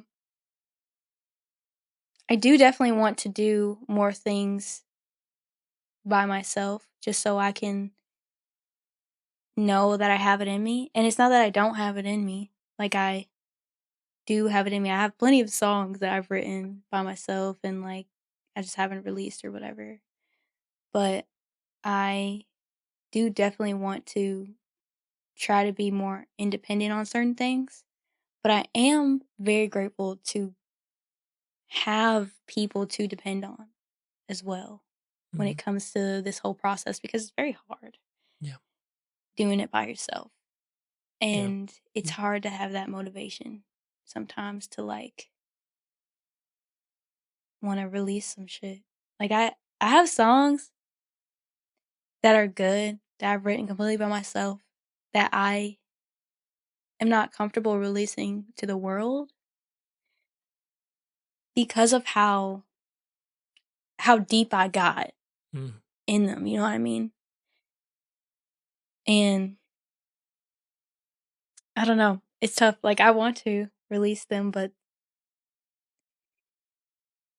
you know, it's sometimes vulnerability has a limit. Sometimes songs aren't for everyone to hear. You know what I Mhm. mean? Yeah. You have, yeah, absolutely have the right to just write a song for yourself. Yeah. I definitely see it as when someone's writing a song by themselves, Mhm. really touching at like a core experience that they had personally. Yeah. It's like the difference between a autobiography and a biography, Mm. where the autobiography is like so honed in on this one experience and these different experiences that shaped this song that comes from one person, Yeah. and it's like hyper niche to this one person. It's like this like really complex puzzle piece that only fits in this certain kind of puzzle, Yeah. whereas the biography is kind of meant to go in a broad range of experiences of like how this experience can relate to other people's experiences. Mhm. And I believe it feels like when someone writes a song by themselves, they kind of create this window into their life that's really, really intimate. Whereas when you're creating with a few other people, you may lean to make a song that is going to affect the most amount of people as possible and kind of generalize that experience in a good way where it's not like, oh, this person's like just kind of there's the songs it's like the difference between those songs where we listen, it feels like a diary entry. Like we listen Mm. to songs and we've written songs, but I know we've like listened to songs where it's like, gosh, it's like it feels like I'm reading someone's diary entry and I shouldn't be. It's like a Yeah. private thing. It's like, oh, should I be hearing this? Should I Yeah. be like, this is really personal? Like, but you really appreciate that from an audience level. Like, if you were to, release those songs and you were kind of nervous about it, and because how deep you go, uh, those songs hit the hardest for some people because they one appreciate how vulnerable you were to put that out there, Mhm. but also they may deeply connect with it and feel more connected, feel more confident to express that experience themselves, and most Mhm. importantly, feel less alone in their situation because your song, your situation so accurately describes their situation, and it hasn't been generalized, and it's not like it never goes off topic to like some other greater ideal that or expression. It's kind of honed in on this one situation. Mm. And so when somebody reads that diary entry of a song that you put out, they can really connect to it, and it might be that song that they hold really close to the chest because it reminds them that they're not alone in that situation. Where Yeah. and I think that's just a spectrum of the art. Like there's not one, of course, that invalidates the other. It's like what we For talked sure. about before. There's like the songs that, you hold close to your heart because it's like, wow, that person was so vulnerable, and it like gets me emotional because it's hitting so close to home that it's like, whoa, this is like my experience, and it's like it makes you feel those feelings again, and it becomes very powerful. To the other spectrum of the song you put on in the gym because it gets you pumped up. Right. And like both songs, both pieces of art are super valid and necessary, and they need to be there because we need the music that we put on to like just feel good or just generally like uplift us. You know, not every song needs to be an existential experience, but Yeah. not every sad song needs to be an existential experience. It could just be generally like where this is where I go when I feel this way, and you can kind of emulate your experience onto that, whatever they're speaking about, and so more people can connect to the songs that are written uh, in a group effort because it encapsulates more human experience for people Right. to connect to, whereas the song that's written from one perspective about one thing maybe only connect with a fewer amount of people, but those fewer people that it does connect with connect hard because they're Right. like, that is so true, so honest, Mm. that is so real that I really connect with this. So I think, yeah, both are really really incredible, and it's cool to see both from an artist. And you mentioned that you rap as well. I wanted to touch on so we've got Parties Over, Dark Side of the Moon. Mhm. These songs are intimate. They are about, personal experiences. They are uh, there's some kind it oftentimes melancholy in how they present themselves and Mhm. really have a lot of gravity and profundity to them. And then I go 2 songs later and I hear pinata and plant based, and I feel like some artists are afraid to kind of put themselves across like the spectrum like that, and not to some people put themselves in a box Mm. genre wise. And I think it's really incredible how you go from these Dark Side of the Moon tracks to pinata tracks, and it still has your DNA intertwined in it so intimately that I know it's you on both tracks. Mhm. And it's so uniquely you because you kind of shine through both genres, both feelings, both inflections. It's still you. Do you feel like that just happens naturally, or how would you help an artist to navigate almost genre switching and still trying to maintain consistency of their identity throughout multiple genres like you have? Oh, shit. That's a loaded question.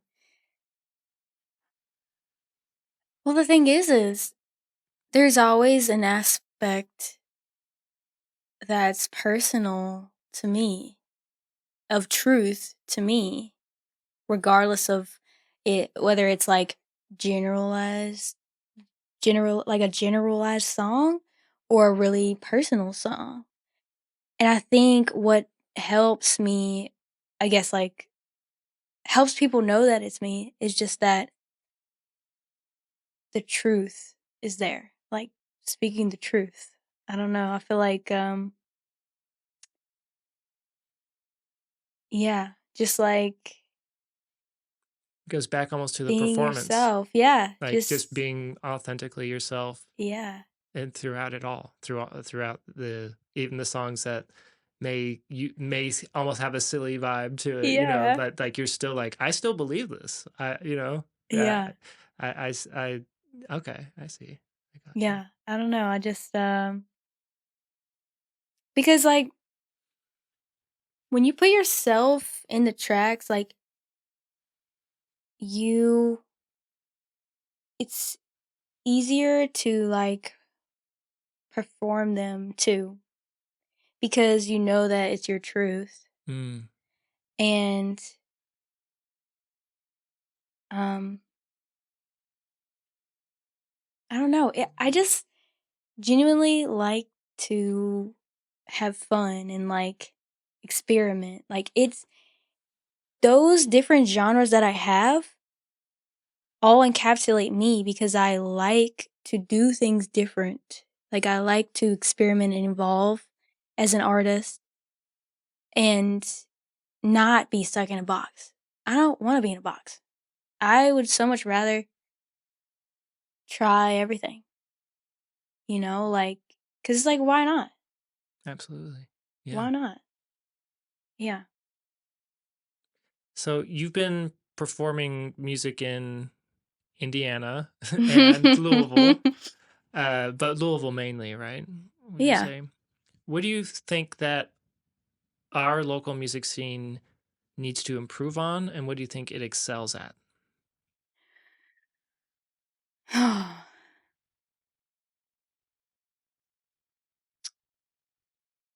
God.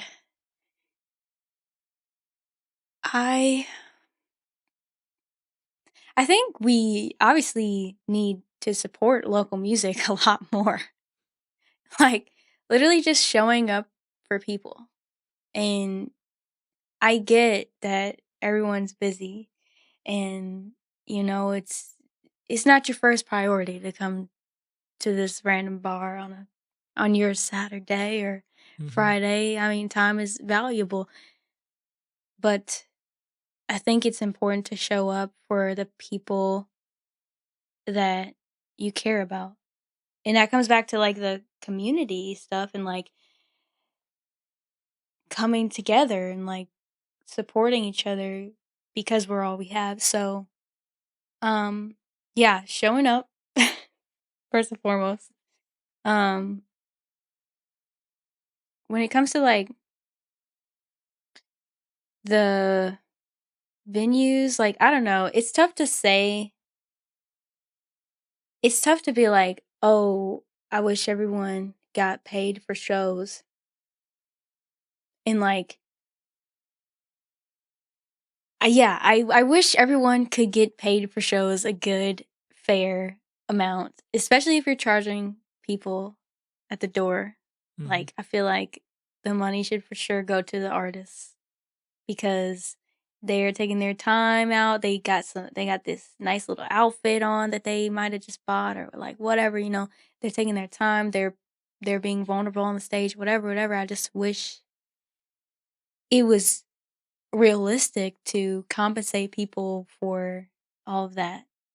I know it's not like all the way realistic sometimes just because of circumstances, but that would be nice if we could improve that. Also, just when you are there with the artist and you're like an audience member, just like supporting them. If you see that they are struggling, I know it's weird. It feels weird being like, ooh, like, oh, I'm uncomfortable now, right? But you can still like show them support because, like, if you put yourself in their shoes, yeah, it would be really uncomfortable and really like weird.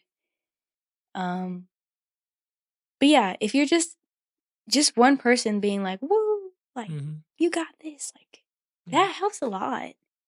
Um, what else? Oh yeah, being professional with communication. That's such a whoo.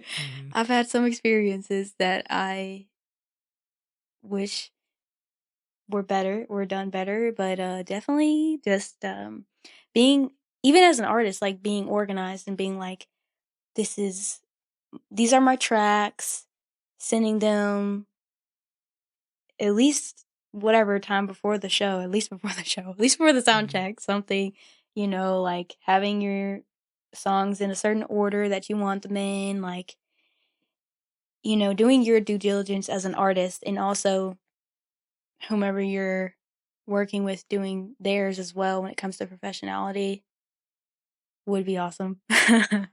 um you said what are the good things too? What are so Louisville, we could improve on organization, encouragement, and preparation. It sounds Yeah. like. Yeah. And what do you think our scene excels at that helps us like kind of stand out? So I think just the talent in Louisville is incredible. Like that definitely helps us stand out for sure. There's so many artists locally that I fuck with. Um, let me think. Should I like name them? I don't Oh, of course, yeah. know. Show love to the people you're supporting out here. Yeah, I really like Niece the Nymph. Uh, her lyrics are incredible. Every time I see her perform, I'm like, damn, like like I'm like just in awe. Um, who else? I mean, her sister Zanaya, yeah, duh. Mm. She's in New York or whatever, but like also fucking blown away every time. I really like Hope, um, Allers. Uh, she does a really good job at like connecting with the audience, and like she plays a piano too, and she's just a really good singer too. Um, Casey Powell, he has really good banter with the audience, and incredible guitar player as well. Um, who else? I don't know. There's so many people that I appreciate for being artists. And even the people behind the scenes, like Rob Goodnight. He produced a lot of my songs as of late. We actually have um a project coming out with Blaze Grudy and Rob Goodnight. It's called You'll Know It When You Hear It, Part 2, coming out very soon. We just filmed a freaking video for that for my song on the project. Um, Carswell did his thing with the videography. I cannot wait for y'all to see that. Um, yeah. Shout out to Colson Clark too, because I couldn't do this without him, and he's my rock. Um, I don't even know. Shout out to everybody. Shout out to Shout out to everybody. everybody. I'm curious because I really like to know with people. I never like to ask like who inspires you or whatever, but like it seems so silly. But like what I really want to know from people is like, was there a song or a piece of art? It doesn't even have to be music that just shook you to the core and changed you like fundamentally of like how you approach music, how you see music, or even how you just see art in general. There's just some experience that you had with an artist.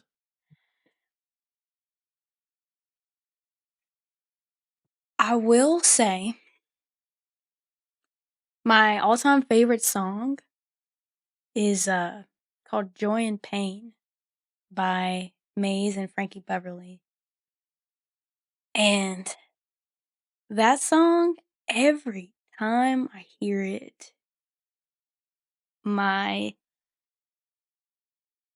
my world is like rocked. I don't know. Like it's like a 7-minute song. Mm, Like back when they did that. I yeah, love that. it's a fucking journey That's awesome. from beginning to end. The way that you can hear the rawness of of it all, because I mean it was released probably what in the 1960s. I don't even know when it was released, but um just from the beginning, you're just immediately engaged with the Mm. instruments, because they start with like, you know, dun-dun-dun, dun-dun-dun, dun-dun-dun, dun-dun-dun, and then they add more layers of instruments Mm. until there's just this release. The guy comes on and he's like, "Hey, hey," and it's like so powerful. And that's the fucking beginning of the song. Yeah. And it's just a fucking journey, and every time I'm in it, I feel like I'm transported to a different world. Like I'm transported to a different time. And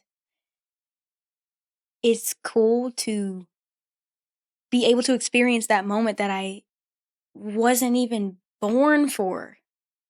You know what I mean? Mm. Like, it was Yeah. literally before my time, yet I get to interact and be affected by this piece of art that is 100% timeless. And yeah, rest in peace to them. But yeah, that is definitely a song that has had an incredible impact on me, even in the contents of the lyrics, because they're just talking about, you know, yin and yang, joy and pain. Like, everything has, you know, the balance of good and evil, you know, and you can't have one without the other. Um, so yeah, I just really appreciate that specific song, and I will for probably the rest of my life. I will definitely be listening to that song later tonight. You should. As I feel like I've heard that one before, but yeah, those it's interesting how yeah, these songs like created before our time can almost make us feel nostalgic for a time that, because we talked about songs are like from like a time and place capturing a moment. It's almost Yeah. like, yeah, feeling nostalgic for a time that you did not live in. Yeah. And it's interesting feeling how, because it's so clear, like their intention and the ideas expressed through that song and like the love expressed through that song is so real So that real, so that raw. that it really takes you there to a time that you just have no connection to, really. But then all of a sudden you're there. Right, exactly. So I'm wondering, like, as an artist who is in this new world, like for the past like 40 years, artists had and did not navigate the social media and digital aspect of this as like a new thing, a new era, Mm. where we're not even too worried about radio play anymore. That was like a thing for maybe 10 years where people are like, let's get on the radio. That's like the biggest thing. But now Yeah. people don't seemingly listen to the radio, because why would you when you can have everything on demand? So how do you Right. think this digital age of streaming services has impact artists and the way they create and the music industry as a whole? Oh shit. um I think the accessibility that we have to music is incredible. It also sucks because there's so much music out there that it's hard to, like, I don't know, like, how do I explain it? Like, it's hard to let me just say it like this. When I grew up, we listened to the radio. We had CDs. We listened to kind of like not the same things over and over again, but like a lot of like similar things. So we got to build this connection to these specific artists Mm-hmm. and like praise these specific artists that I can tell you right now, oh, I was inspired by Mariah Carey when he was whatever, whatever. But I feel like in this age, it's harder to say that because there's so many good artists that we have access to. And then there's so many songs out there that kind of like, I don't know if dilute is the right word, like dilutes it to where it's hard to find the good ones, maybe. But it's also easier to find the good ones because of social media Mm-hmm. and the way that we can go viral on something or like just some dumb video, and then but you like found this incredible song through this dumb video because you're just scrolling or whatever. Um so I feel like the accessibility is debilitating in a way, but it's also like it's also really cool because you would probably have never found some artists that you really fuck with because if not for social media. Like, for example, my favorite artist right now is this guy. His name's Cube Music on Instagram. And I literally would have never known about him at all if not for social media. And I literally listened to his album, like, I've listened to his album like every single day, like a couple times for like the past 2 weeks or something. Wow. Because I resonate with it. And yeah, that's the cool thing about the social media world that we have now. As far as navigating it myself with my own career, it has been a journey, definitely a learning process of like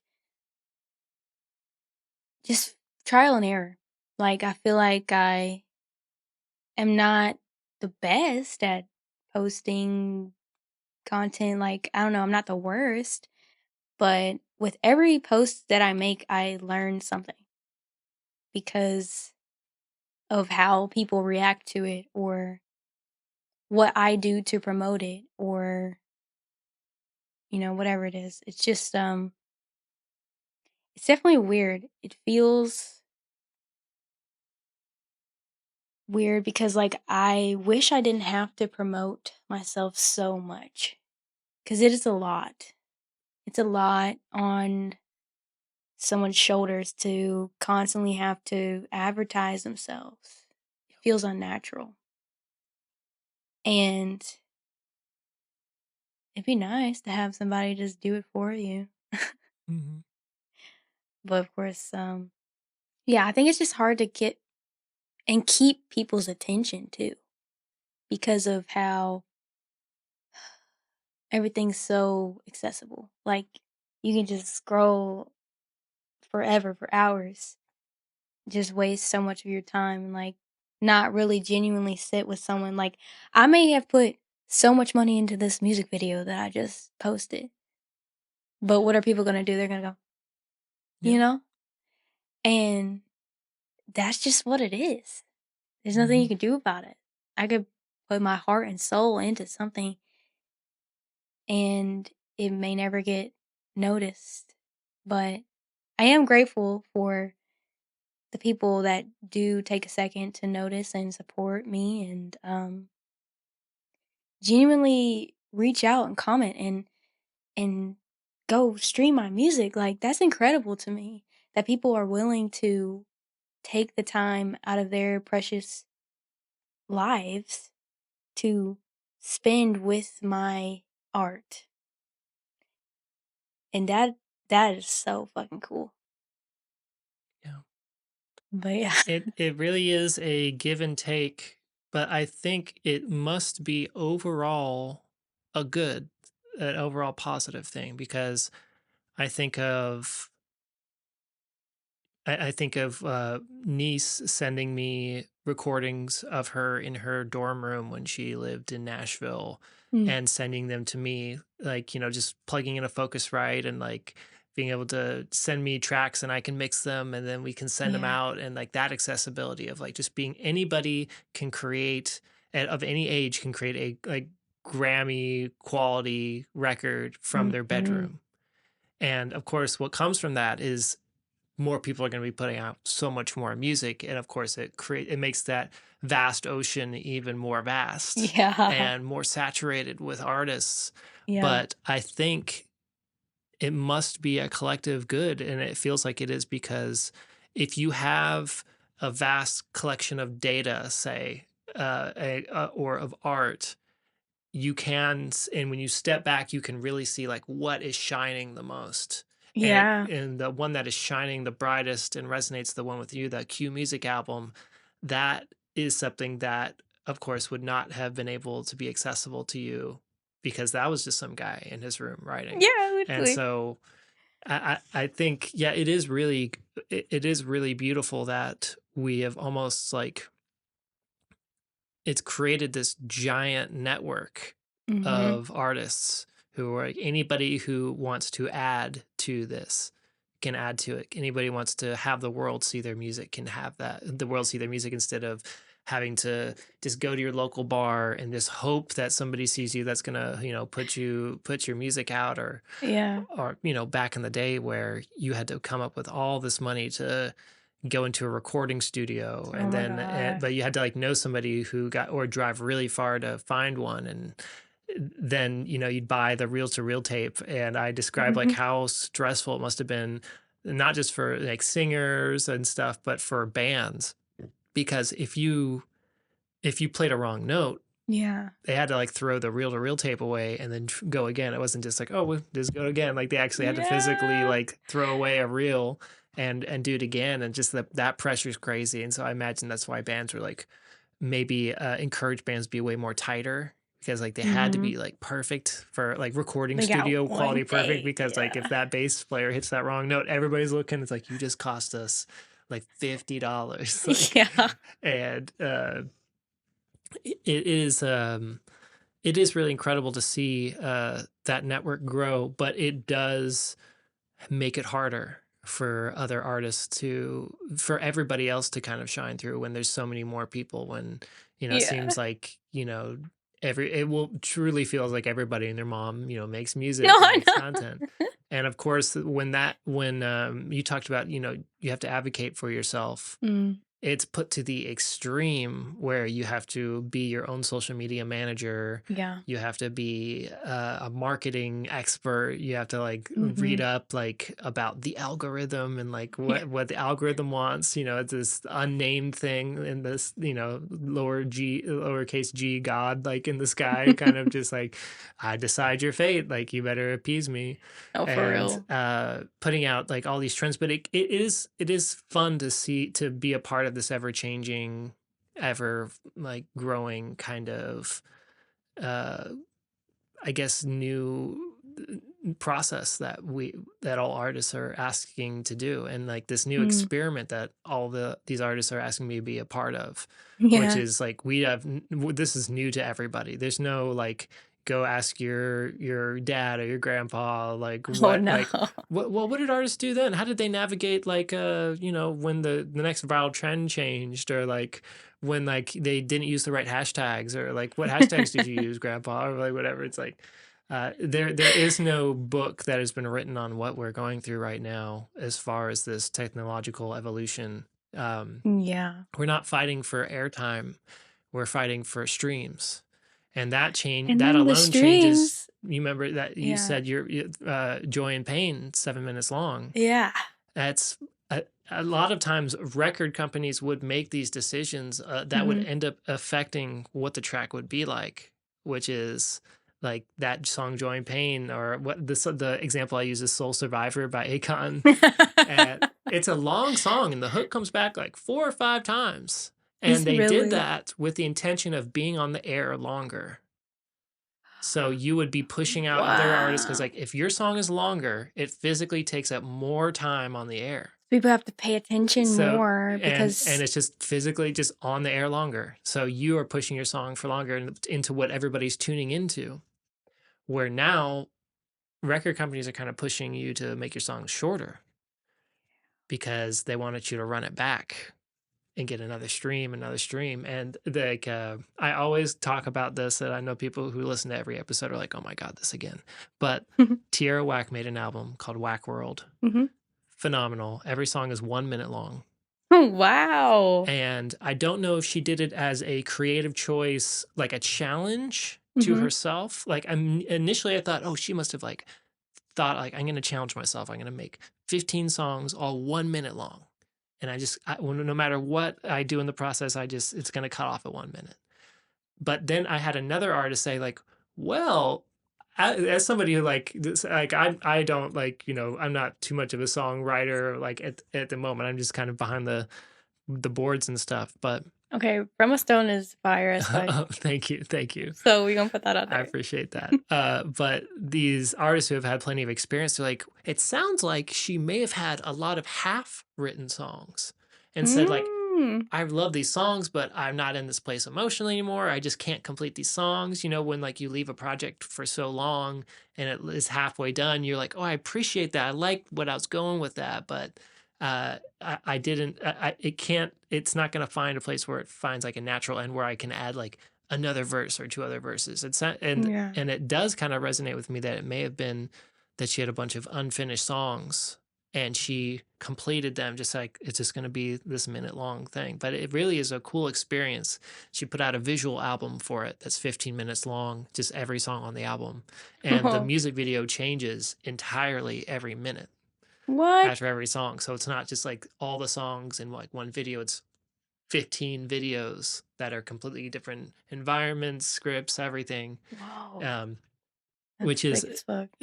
so, and that is what I laugh to myself thinking record labels like love that if every artist now would put out 1 minute songs, because I found myself going back over and over and listening again because the song would end at the moment. I felt a lot of times I'm like, I'm okay, I'm invested now, like that Oh, at moment like that the you're, climax or yeah, something. like right at the moment you're like, oh, I like this, and then boom, it's over. You're like, oh, Oh, it's listening to that album is a weird feeling because it subverts your expectations of how like the formula of a song is written.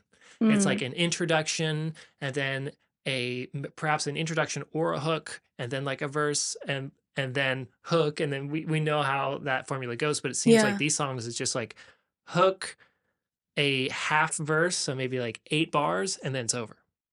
And you're like, whoa. that's And crazy. like still getting you invested in them, those songs, even in that short amount of time. So it's cool Hell seeing how yeah. this like digital age has influenced the art itself and how it's created, not just how it's pushed Mm, on social media, how it's marketed, but what the end result of the product is in itself. So it's interesting seeing like where the intention of art has gone, where a lot of we there's obvious things we can point to of like, oh, that's just a viral trend of that, yeah. where, and there's not, I'm not feeling too much from it because this person is just kind of emulating somebody else for the trend. Mm, And but maybe they have music of their own, and it's like interesting to see artists having to do that, where or choosing to do that, where they will go on a trend of like, I'm gonna have this flow, I'm gonna sing these lyrics over yeah. this beat because this is the viral beat that everybody's going off of, but also check out my own stuff because it's like the idea is you can kind of catch on through a viral trend and then people can see like who you really are, kind of When they thing. actually check you So out. Yeah. it's interesting seeing like all these different marketing strategies, and Mm. it's got to be draining because I just constantly having to promote yourself. Like when you find yourself feeling drained of having to promote yourself constantly and constantly, like is there something that you turn to or something that you do to help kind of center yourself and just keep going, and because maybe some people describe it as like seeing like the light at the end of the tunnel, you just keep going, like I know it's there and I know my end goal, so no matter what I go through, I keep on marching forward. But what do you Mm. do personally? Um, like, I guess, for me, okay, I do feel like sometimes I'm being annoying whenever I like post something over and over again. But then I'm just like, bruh, I just think about all the people that it has worked out for and how it doesn't matter. If I stay consistent and I continuously push my own stuff, something's gotta give. The Mm-hmm. algorithm gotta grab me. And I've seen like little moments of it, you know what I mean? Just little things and definitely people's comments help me a lot. Like sometimes I like look back and I see people being like, "Oh, you're gonna be famous one day," or like that really helps my ego low key. Like it Mm-hmm. helps me like be like, okay, well, maybe I can do this. Maybe I can continue to be a nuisance to people's feed or whatever. And just keep going. Yeah, I think it's hard sometimes to see that light at the end of the tunnel, but eventually I'm gonna get there, hopefully. And I guess the thing that I hold on to throughout it all is just hope, I guess. Hope. But I'm also doing the things to like make it happen. So it's Yeah, not just absolutely. hope. It's Right. like action, manifestation, hope all together in this equation. And it seems like if anybody is to take anything away from this advice wise as an artist, I'd say, and feel free to disagree or agree, but I think the main takeaway is consistency. Yeah. I think consistency is the key of success in this. It's just not giving up and Mm. just being on some sort of, not even just a schedule, just people knowing that they can expect more from you because you Mm-hmm. have proven that to them, that you're somebody that they can go to and rely on for new music, new art along the way, or new content, whatever you're creating. And I agree, yeah. um, what about we talk about, all this like, oh, we gotta, make these videos and we gotta market ourselves in this certain way, but going back to the whole process of it all, like what part of the process of creating music after all this time still feels like magic to you every time it happens? Part of the process feels like magic. I guess the part where I feel like I'm on to something. Mm-hmm. When I can remember the the melody that I just created or whatever, like over and over, I feel like that's when I'm like, oh, we have a hit or something. Mm. 'Cause it's like sometimes like I feel like if I write a song, I don't finish it, I come back to it and I don't remember the melody when I play the beat. It's like, oh, well, maybe it's not that much of a hit. But I feel like if I can come back to a song and if I'm trying to finish writing it and I can remember it already without having to refer to my voice memo or whatever, I feel like I'm like, that's a motherfucking hit right there. Mm. So I guess that part's magical for me. But also the feeling of like finishing a song. Oh yeah. Like, 'cause you put your blood, sweat, and tears into this shit. And finally, it's done. Yeah. That shit's I think fire. that's a great answer. The moment like when a song is actually done and you're like, wait, really? Is it done Like, are we actually? sure? Like listen back to it, like are you sure we didn't like miss half of it or something? It's like, oh, it's actually all here. That is a moment because you put so much pressure on yourself, like weight Mhm. on yourself during that whole time. It's like, is this gonna get done? Is this gonna flesh out? Like I really want this to. Like you're rooting for the song, but you know that Yeah. not every song makes it. Yeah. Not There's so and many songs that don't make it. but when one does, it's magic. It really Yeah. is. So I want to end this on something fun. And this is only one question I've been able to ask one other guest, Okay. and it was Casey Powell. And so Okay. you and Casey Powell have a parallel with each other where you guys have a very space centric, very cosmic, interplanetary, sometimes even like alien kind Yeah. of like Yeah. themes to your music. Yeah. One, I want to first ask like where that comes from for you. Is that something you've always been just fascinated with, or did that come from somewhere? And Mhm. uh, how does it intertwine with the music you create? Yeah. Oh, let's talk about that. So, I definitely believe in aliens and UFOs, and I want to believe that like we have been affected by them. You know what I mean? Like with Mm-hmm. like the pyramids and everything. That stuff is just so interesting to me. And I also like the fantastical part of it, I guess. Cause it's like I could believe in it, but it's also like, okay, where's the proof? So there's like this like fantasy aspect of space, I guess, and the endless possibilities of it all. Mm. And I think like I don't know, I just fuck with that shit. It's just so cool that it's infinite. And me as a person, as an artist, I want to evolve and like explore different realms of music or whatever. And like I want to I feel like with music there are endless possibilities. And I feel like that's the correlation there.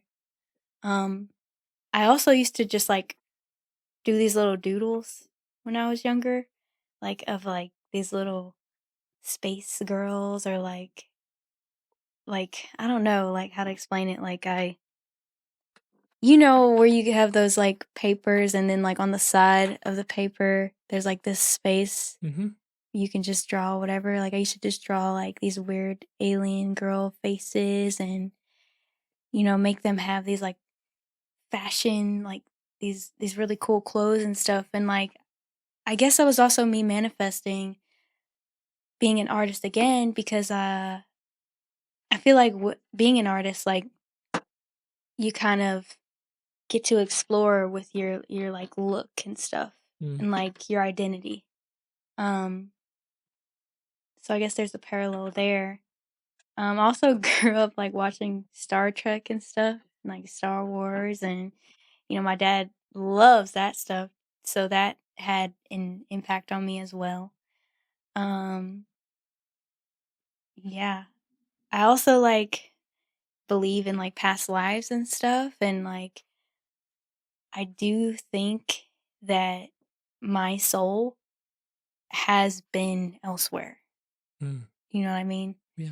Like as far as space and stuff. But yeah, I like exploring the ideas of space because it's like the endless possibilities, like I said before. Yeah. Truly infinite. Yeah. So, how do you think? What do you subscribe to as far as how non-human intelligence has affected humanity? Uh, Um, has affected humanity? Um, I mean, I think there's definitely like some evidence that they have been here before. Like, for example, with the pyramids, like, how the fuck did we build that as humans? Like, we had to have been influenced by something else. Like, I don't know if you've heard of the Anunnakis. mhm. Um, but I definitely believe in that type of thing. So, like a Um, guide, they for kind of help sure. to guide us. Yeah. Some people think of more like a zookeeper, kind of just keeping us like tame and Where they're like like their pets or yeah. something. But some people think they're guides to us. Some people think they're totally indifferent to us in general. So you see them more as like a kind of help cultural guides for us, for helps evolutionary guides. Yeah, yeah, definitely. I could see us being pets though too, because if you have like a pet, like the only world that they know is the world that you give them. Hmm. The only world that we know is this. But I don't know. I feel like there's definitely more that we don't know. Um, and yeah. And I'm curious, do you if there is a truth that is like being kind of withheld from the general public, like whether non-human intelligence like exists or not? Do you think that we as a people, do you think the pets are ready to know what's outside of the cage? Do you think we're ready for disclosure? Absolutely not. But Absolutely not. no, we're not ready for that. But I don't know. I feel like I hope it happens. I hope it does. Because that would be fucking sick. Mm. If we like actually got like concrete evidence for that, or like they came down and they were like, "What's up?" I'd love to have a conversation. Maybe you can put them on the podcast. Yeah, that'd be great. I love the parallel you mentioned between music and space, of like both being infinite, because Yeah. like that I don't think I have heard that before, but it is like so true, because like with music there's infinite, human experiences, emotions. Like I love the quote that there's like 88 keys on piano but Mm, infinite music. Like there's like a finite number of notes that we have, yeah. but it does not translate to a finite number of music. It's truly like infinite, and so almost like there's a finite number of elements that create everything that we know, Yeah. and but still we have the infinite size of space itself. Yeah. No, for real. Um.